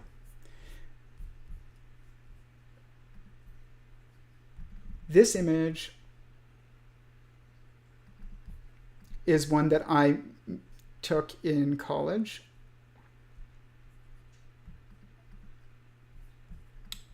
Right here. I had to take a landscape photo, and I had to take a photo that was imitating another famous photographer's photo. And I took this of the Grand Canyon, and I was imitating Ansel Adams' photo here. And I get up in front of the class, and I show that, this photo, and right next to this photo. And I'm like, yeah, this is my imitation of Ansel Adams' style of photography, basically his photo. That was one of our projects.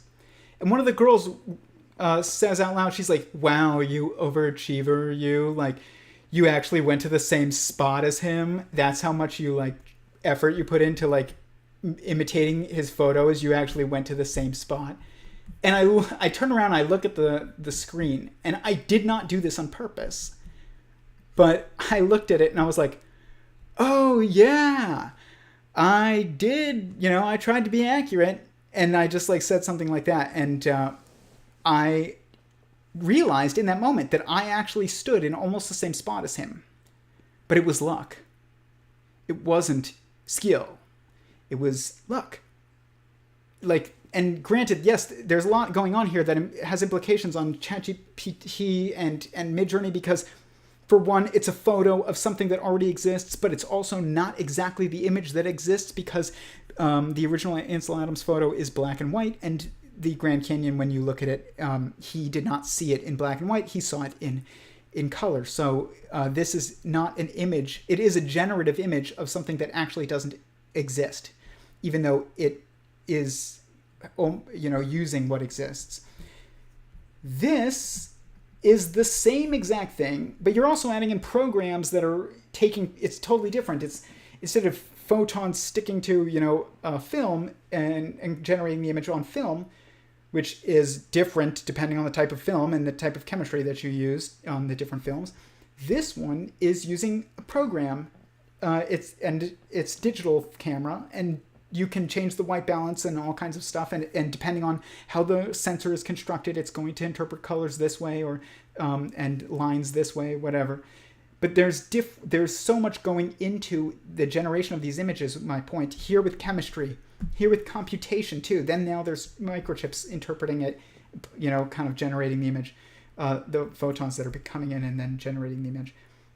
And then on top of that, I edited it to be black and white, so this wasn't the original color of the picture. So I did post-processing, and this other part of this is that this was supposed to be an imitative photo of this, and the final part of this is that this picture that I took and then edited is in the almost exact same spot as this, and it was by accident.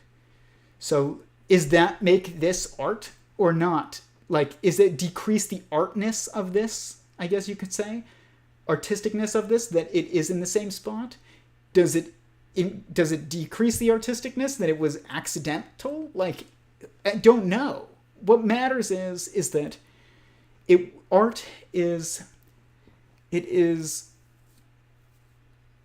it's something that pleases our sense of aesthetic, whether that is writing or an image. It's something that moves us. It impacts us. We like the way it looks. We don't like the way it looks. And you could say that art is anything that is done aesthetically. And this is interesting conversation always, because,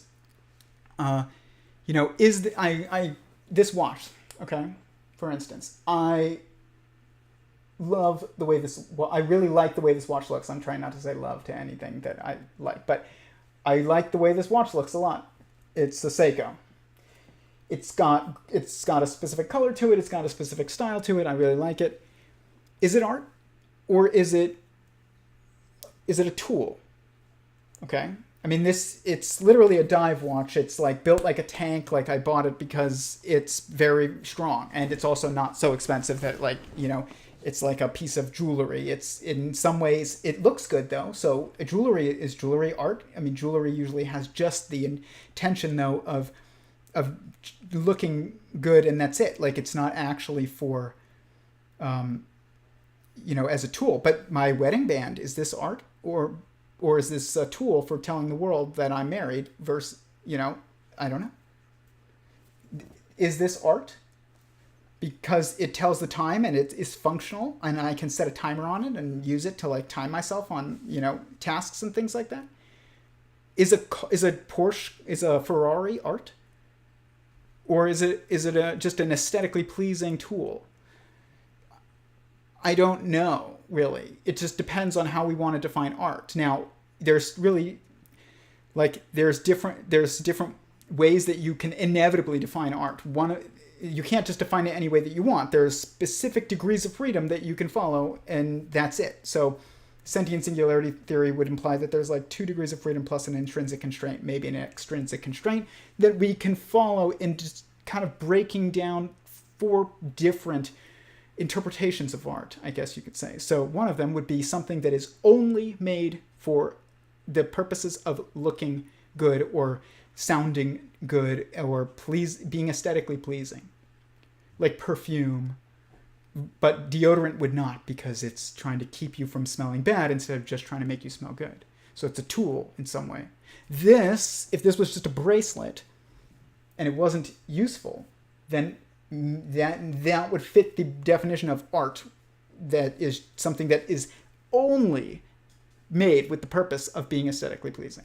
Versus now it is a tool that's also aesthetically pleasing, and that could be art, but it's just maybe more than art, but it's also art. Then art can be also interpreted as something that you find aesthetically pleasing that wasn't necessarily with the intention of being aesthetically pleasing. Like you accidentally took a photo while, you put your phone down and it took a picture of the sky and it was, incredible. And now somebody wants you to sell it to them to put on their wall and frame. And it was like an accident. Is that art?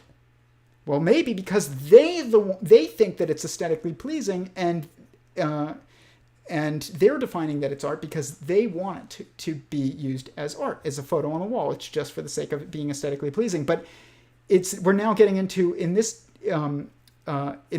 so there's 2 in this matrix of this 4 primary definitions of art or interpretations of art. You have something that is made with just the intention of being aesthetically pleasing, something that is also made with the intention of being aesthetically pleasing, but could also be more like a Ferrari or this, or anything that you try and make look good, which could be anything. It could be an iPhone. It could be a pen. Is this pen art? It looks like they put a lot of thought into how it looks and tried to make it look good, But the other 2 cells in this matrix of how to interpret art would be defined by whether or not the intention of the creator was to create art, or whether or not it's defined by whether or not that's defining of whether or not something is art, or whether or not it's defined by the person who is doing the perceiving of it. It's like if I drop a bottle of paint onto a canvas by accident and spill it, and then somebody's like, I love the way that looks, please sell it to me. Or somebody makes a Campbell's soup can and then somebody else is like, oh, that's art. Or like a urinal, and then people frame it and put it in the Louvre or something. I don't know. It's the modern art one here in LA. I forgot the name of it. It's not the Getty, but it's the Broad Museum. That's something they would do there probably. Take a water fountain and just make it big, way too big. I went there and there was just a chair, but the chair was for giants, and that was is that art? I don't know. I don't really know. I think the reality is that we have one term to define all of these things, and really the overall general unified aspect of all four of these interpretations is that aesthetics is the defining aspect of art. So like perfume would be art, and necklace would be art, and because they're made to look good or to appeal to aesthetic. And if deodorant is art, it's also because it appeals to our aesthetic.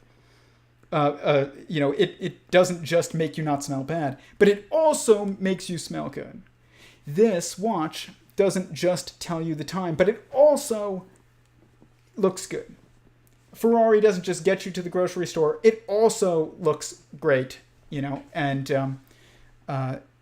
it's that also very, is aesthetically pleasing and either to the perceiver or is made to be aesthetically pleasing by the creator. That is what would make it art. And so that also holds true with using these programs. You can take a photo and not have it be art. You can. And you can it can just be to document something. I do it all the time. Take a photo of a piece of paper with, I don't know, like notes on it that I need to save. When you're in college and you're like, you need to photograph a bunch of notes and to study for the test or something like that. Or I don't know, whatever it is. Like you can document images and not have it be art. You can record sound and not have it be art. But you can also take pictures and have it be art. So it's not really the medium that matters either. And the same is also going to hold true for things like generative text programs and also image programs like Midjourney and ChatGPT and others that have come out or that will come out. These things will be tools, and that's it. They're just tools. And they need new terms. We need a new term for like generation of these things. It can't just be I generated that imitation of a painting of a ladybug, because now it basically means that it's like limiting us from accepting this as anything other than an imitation instead of something new.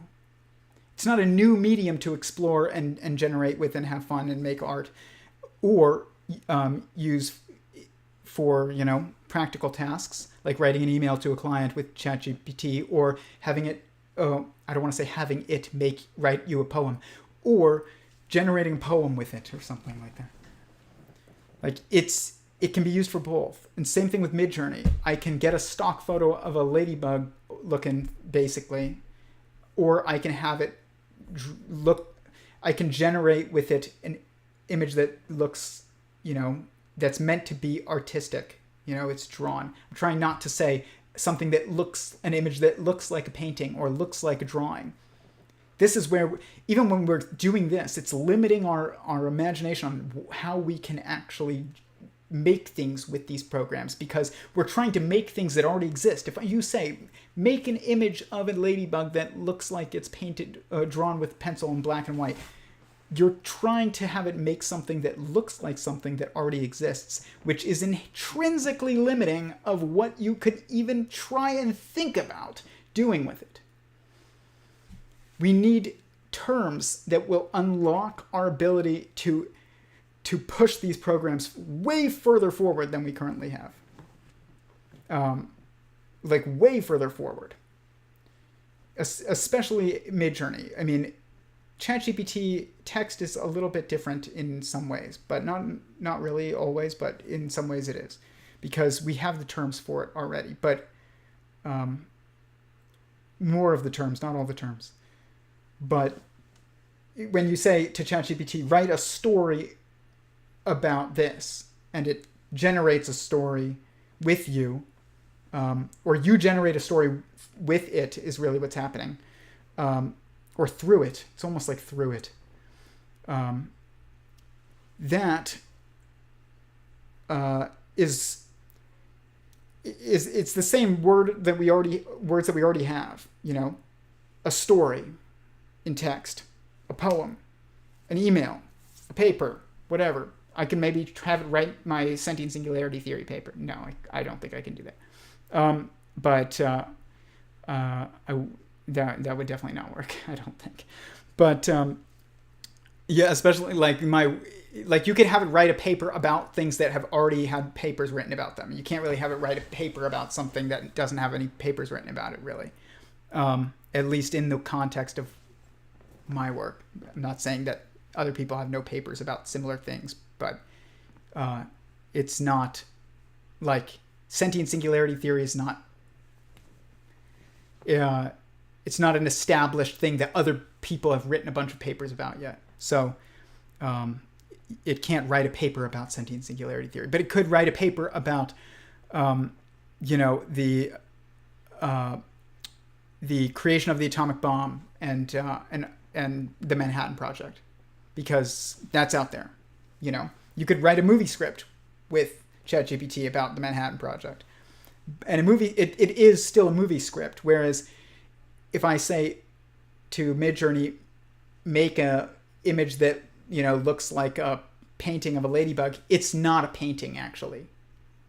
Versus like what is being spit out of ChatGPT is still like a story or a script or something like that. So that's why it is a little bit different, because there is a new medium really with Midjourney that isn't there with ChatGPT.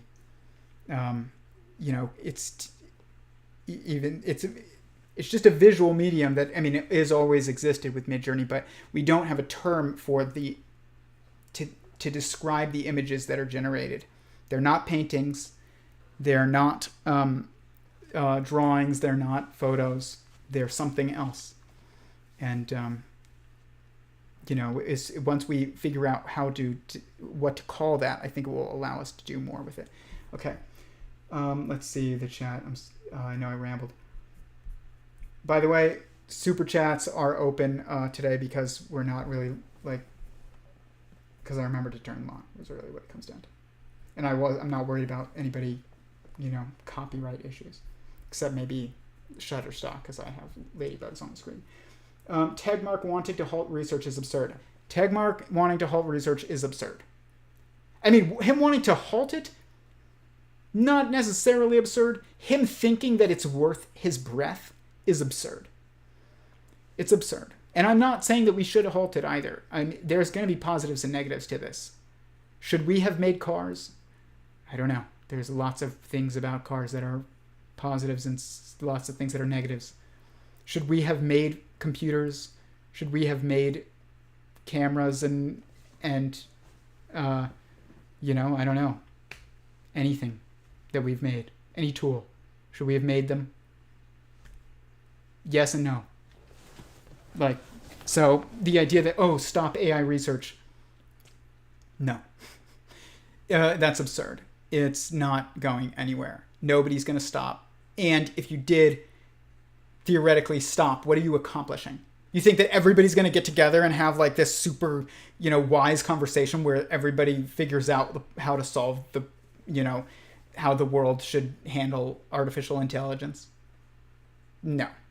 To even say we need a 6-month pause is to assume the absurd, which is that people will be able to figure out next steps, and then those next steps would be exercised coherently and collectively and together without notable exceptions going against the group and undermining their entire the entire purpose of unifying. They're not going to unify. They're not going to act unified afterwards. They're not going to come to a unified conclusion about what to do afterwards, even if they all did unify and stop. They're not going to unify and stop. And they really shouldn't, because nobody knows how this is going to impact the world exactly. lots of people have tons of insights, and some of those insights will prove to be true. Some people have more insights than others. Some people have more critical insights than others. But who knows who those people are? Like, you have to judge those yourself. Us as collectively, we're just going to look at PhDs and fame, and that is not the right way to pick which ideas to go with AI. It's just an absurd thing. This letter, I think. I understand the fear that people have, but that ship it sailed the moment we stepped foot out of the garden. It sailed the moment we made our first fire. It sailed the moment we made our first knife. It sailed the moment we made the first wheel. It had already sailed. And it has been sailing, and it is not stopping. It's also not different. It's not. It's really not. The knife equalized people more than previously. Before, to take things apart, it was some people could do it, some people couldn't. The knife kind of like blurred those lines, because now you have a tool that allows people to pry things that otherwise wouldn't be strong enough, or didn't have sharp enough nails to cut things, or whatever. And then you also can use it for self-defense, and smaller people who didn't have the ability to defend themselves now can defend themselves against bigger people. Then we made guns. Guns made it so that you can really defend yourself if you're smaller against somebody who's larger, and it doesn't even really matter. In fact, you're a larger target if you're larger. And that does, it like guns completely equalized men in many ways, but they still didn't really, because it's still about training. The gun doesn't do anything. You still have to train in order to be able to use it. So it's not even the great equalizer. Otherwise, why would we put billions of dollars into training our special forces guys? We would just give them guns and tell them to go. But we don't do that. We put billions of dollars into training them. Before we had instruments, it was only people who could sing who could make, beautiful sounds, music. Who could make beautiful music. It was just people who could sing. Then people made instruments. Now you don't have to be able to sing.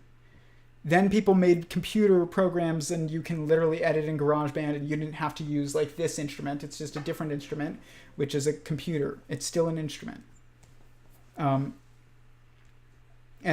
we are, we made photo cameras that allowed people like me who couldn't paint what they see to make art that's visual. This is just doing that again. It's just now I can make a poem through ChatGPT, and I can make a painting, or I can make an image that is artistic image through Midjourney, but then I could never have otherwise made. Like, I could never paint this. I could never draw it. I can't photograph it because it's not a photo.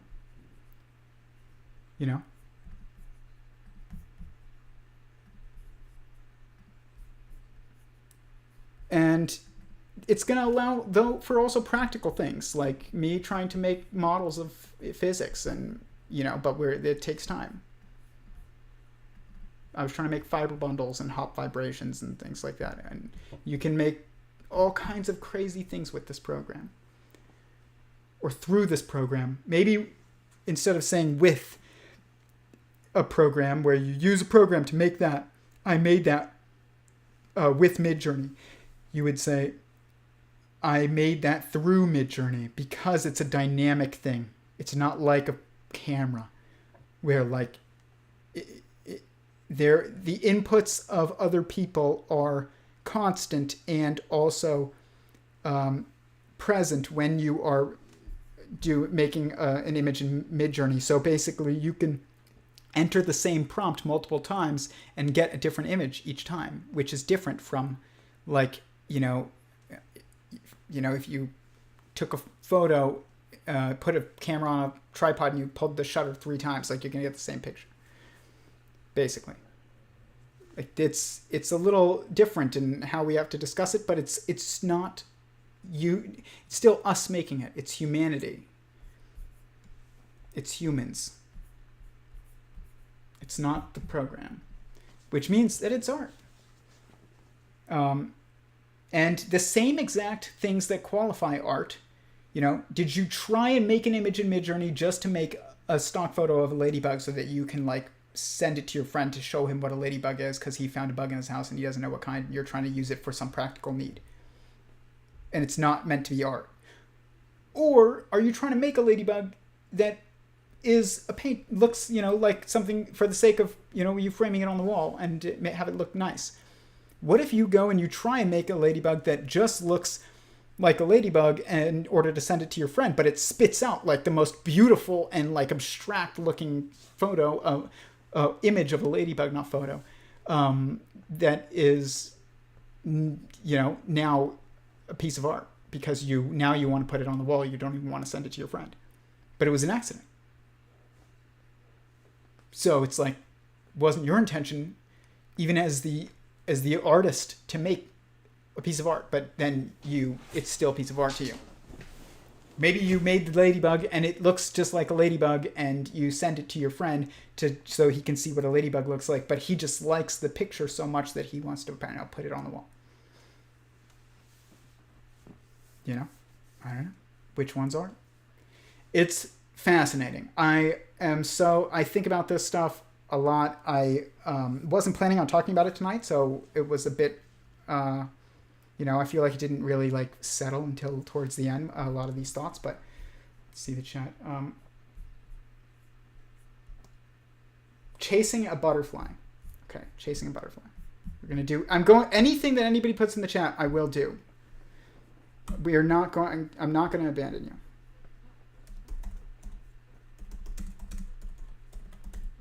We're going to mess with this again, by the way. Okay, just put the prompt in, and I will let you know when it's ready. Anyone else? That's no. I remember watching that video with Michio Kaku talking about AGI when I was younger. Didn't know anything to make existential terror. Frankly, secular material monotheism might be a reason for that. To continue a conversation and not leave you hanging. I agree and resonate with a lot of what you said. Cool. I'm going to have to pay $8 to see Trump super say, what is that? Okay. I will make your Trump super anime character. I saw people using this for tattoos, which is they're using it as a tool to generate the tattoo that then is also a piece of art that they want put on their body, but they're using it as a tool to make the template basic. It was, you know, this stuff is amazing and fascinating. Super singing. Okay, I will show you what that looks like. So this is chasing a butterfly. This is what came back. You know what was really interesting? I had it make images for, I said YouTube, like thumbnail. So if I go like image, YouTube thumbnail about physics.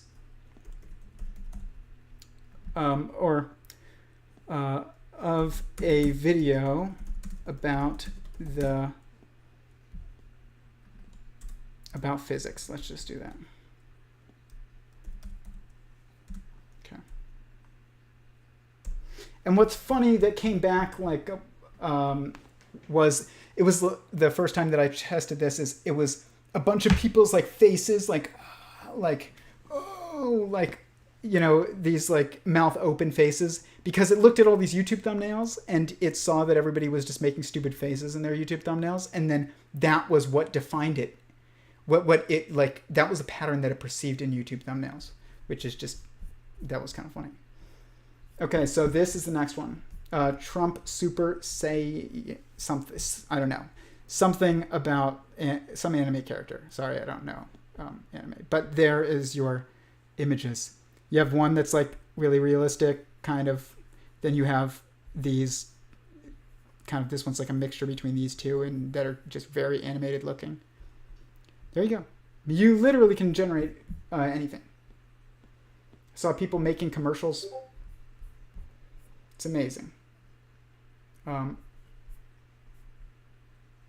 Here's a YouTube thumbnail about physics. There you go. Here, look at this. By the way, it's not like ChatGPT. It sucks with text. This stuff means nothing, but it looks like something in these thumbnails that it's seeing, but it's not. It doesn't have the ability to interpret the text. Wait till we merge ChatGPT with something like this. We will. We haven't created the Swiss Army knife of dynamic generative programs, or AI, which is like it's like the Leatherman or the smartphone.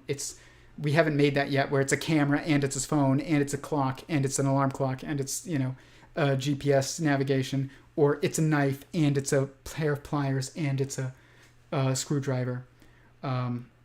We haven't made one where it's images and text and video, so it generates nonsense text. It generates things that look like text, but like that's not even a letter. But look at this. This is kind of funny. But see that one of them, what's funny is that one of them at least is this like, mouth open trend of YouTube videos. It's funny, when I was at PragerU, I would take pictures, I would take screenshots of videos that I helped shoot, or I would photograph events, and then I would make their YouTube thumbnails for a while. And they would be, every time I'd post like an image of Dennis Prager as a YouTube thumbnail, it was like his mouth was open and he was like talking, and I would like, it was like a picture of him moving his hands and, like talking or something.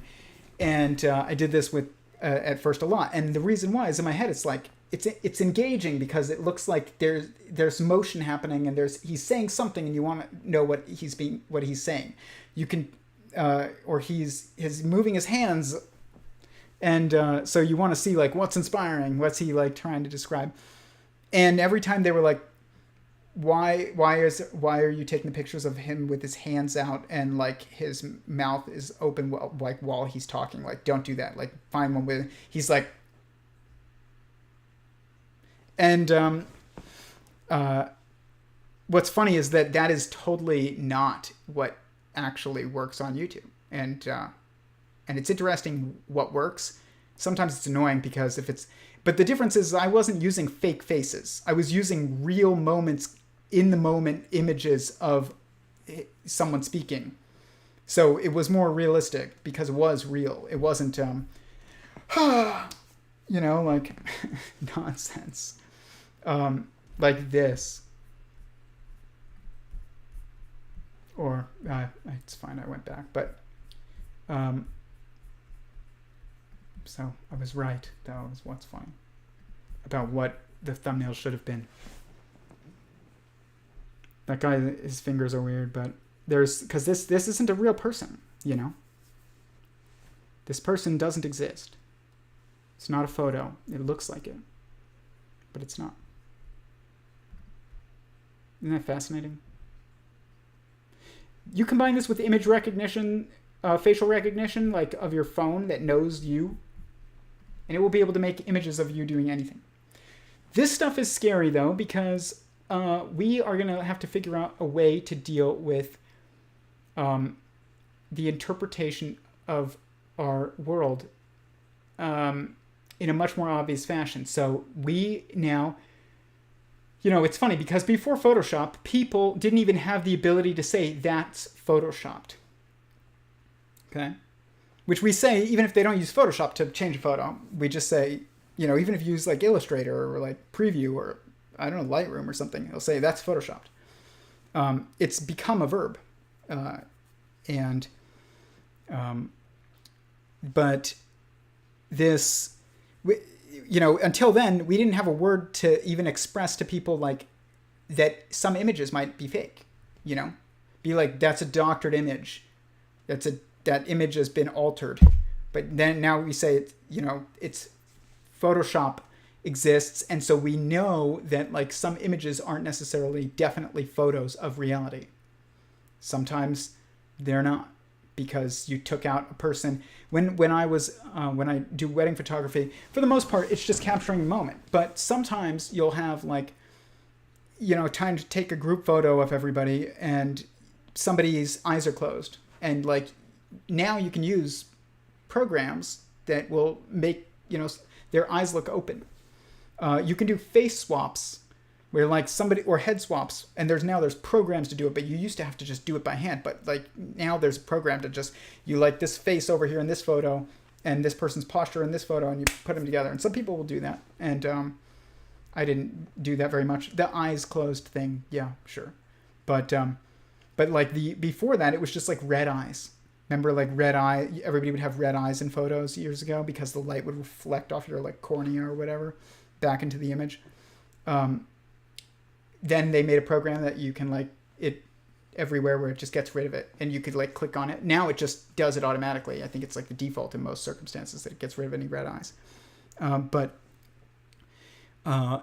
we know that like images are not always real. And like, but we didn't always know this. When I was in elementary school, they had to like, I remember we sat down and they had to like explain to us that like models and people in magazines are, those are fake images. They're all photoshopped. And that, I don't know. So to some degree that's true, but like it wasn't really, it didn't really matter to the real issue that they were trying to address, which is just people having, low self-esteem because of the age that we were. But at the same time, we now know that like you can't always trust a photo. But we still kind of usually assume that you can. If somebody says, here's a photo of Donald Trump beating up Kim Jong-un, it's like, okay, there's a photo of Donald Trump beating up Kim Jong-un. That looks real. And then like somebody figures out that it's not real. But if you had a video of it, then like it's more likely to be real. It's harder to like fake a video. Now you can be like, generate video of Donald Trump beating up Kim Jong-un while rapping Rap God by Eminem. And like you'll have a program that will be able to do all those things at once. Now you have programs that can do it individually, but they will have one program that can do all of that. It will make a video of Donald Trump that looks completely realistic in a fist fight with Kim Jong-un while he's rapping Rap God. And you'll be like, that looks really real. And how are we going to tell? And this deep fake stuff is concerning to me. I'm much more concerned about making things that are of people who exist, like Donald Trump's voice saying this, Donald Trump's face, or Donald Trump doing this, like an image of Donald Trump riding a T-Rex, or like Tom Cruise riding a T-Rex. I am worried about that stuff, much more so than I am like, make an image of a little kid chasing a rabbit. Because like that kid that is generated isn't someone. But like if you're making it intentionally to look like someone who exists, and I know that this has happened, like people have, made deep fakes of people in, I don't know, like porn, and they made a deep fake of Barack Obama many years ago, like saying an entire speech that he never made, and now you can do that pretty easily.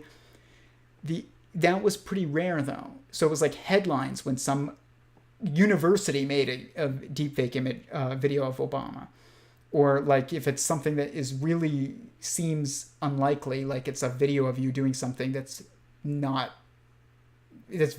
people don't expect from you at all. Like if all of a sudden you're, in some movie, like I don't know if you did like, you could literally tell this or use a program like this to be like,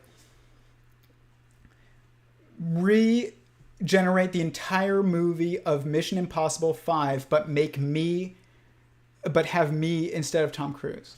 And it'll be like an entire movie of you, like scaling buildings and like, you know, saving people from nukes. The entire movie. And so like that's fine because like nobody is going to be like, oh yeah, he definitely really did, you know, scale those buildings and save the world from nukes. It's like a movie.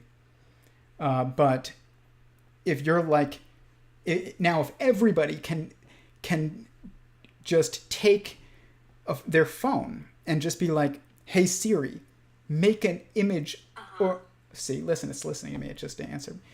You'll need to unlock your iPhone. We're getting there, guys, and just tell it, make a video of this person, and you send them their their social media page, their Facebook page or something, of this person stealing from Walmart, a video of them stealing from Walmart.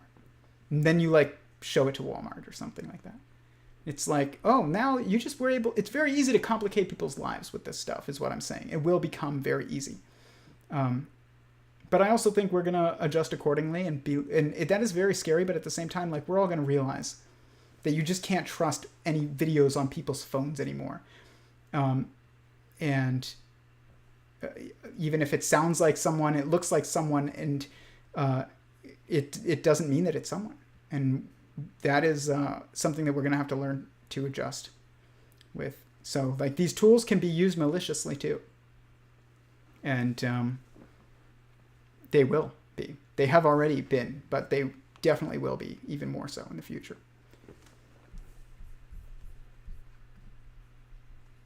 In terms of novelty index of quality decisions over time, I remember a study where games where a group of people tried to track how good Go players got since AlphaGo with a certain timeline in order to try and discern a quality decision index where a novelty move was concerned a quality decision. If I remember correctly, and for the art, it might be an interesting speculative tangent. No, totally. I've thought about that too. Like, these things will impact our abilities as well. Like, AlphaGo has probably made people better at Go and changed the way that people play because they learned from watching this program be used, in games of Go. It's not really, AlphaGo playing. It's like people feeding into the system and training an algorithm, and it's like it's not really AlphaGo playing Go. But that's the problem too. Is like AlphaGo beat a human at chess. It's like, no, people made a program that let them beat the best Go player and the best chess player. People beat them, not the program. And yes, I realize it notices correspondences and symmetries and things that humans don't, and then makes moves that have not been made by people and are novel, appear to be. And that's what I said earlier about how it will notice correspondences and symmetries across fields and things like that. That will happen with physics and science. It will teach us how to do physics and science better, but or to do it differently. But it's not going to do physics and science for us. But it will teach us how to do things differently. A technological sentience, where what people call AGI, is different. It is very different. It's sentient. It's able to orient itself within. That means it can orient itself within an environment. It means it has its own will, and it is alive. It's a living being like you and me and cells, and that is different. That thing will be able to do physics that we cannot, because its perception will be different than ours. It will not perceive being stuck gravitationally. Like, its limits will also be different. It won't be able to sit next to another one because it's in cyberspace. There's only going to be one sentience in the network. It's not going to be lots of sentient robots. It's going to be one sentient network. And it can only be one at a time. So that's a limit. But at the same time, it's going to be able to perceive entanglement strings of information that we just can't. But it won't be able to experience free fall.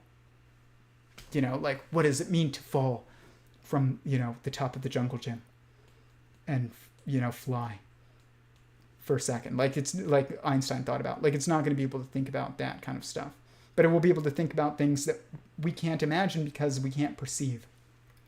And so, I mean, that is going to be a totally different thing. We'll talk more about it again in a different stream, but this stream is not about that. It's about these programs that are tools. They're not things to... shouldn't fear them. We should definitely recognize that there's going to be positives and negatives. And I can't say that the positives outweigh the negatives or that the negatives outweigh the positives. There's just going to be positives and negatives. There's going to be lots... The more impactful the positives are, the more the negatives can be as well. A firearm is the ultimate tool of self-defense physically. It literally means that like any human basically with an arm and some fingers, not even two arms and and that many fingers, but like most people could have some type of firearm and they could defend themselves if they trained against almost anyone. I mean, granted, if that person's training for combat with firearms too, that's a different thing. But if two people have the same level of training and one of them is 4 feet tall and 80 pounds and the other one is 7 feet tall and 400 pounds with firearms, like they're going to be equal. But that's a huge positive. But it also means that like one nut job can go into, a school or whatever, and can now, without being the biggest, strongest person, all of a sudden, be lethal to everyone.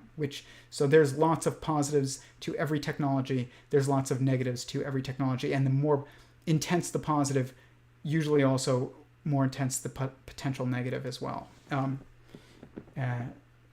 that's going to be true of these AI programs, these dynamic,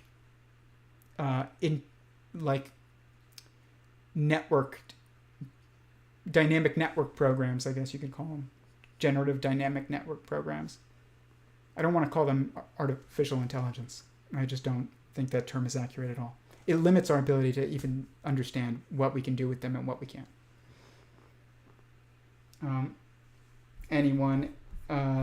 Okay, that's it, guys. I hope I got to everybody's thing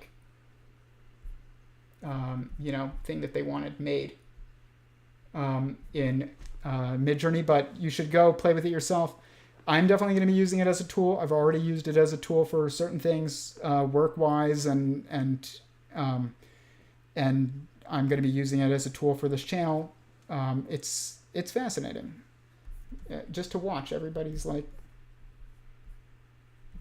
Labrador Retriever sticker, black zoomed in crystal, zoomed in hyper photorealistic pink crystal with that, aspect ratio and whatever. It's like this stuff is incredibly cute, long-haired girl. 20. That's hilarious. But with that, guys, peace. Please hit the like button. Please share this. I hope it was coherent. I know that the first stream that we started tonight had an issue, a tech issue, and I know that I had some issues finding some files that I did want to show. But like I said, bear with me. It's a new computer. Everything is in a different spot, and I don't know what was wrong with the tech issues when the first stream started. That was on YouTube. That was not my fault. But with that, peace, and I will see you guys next week.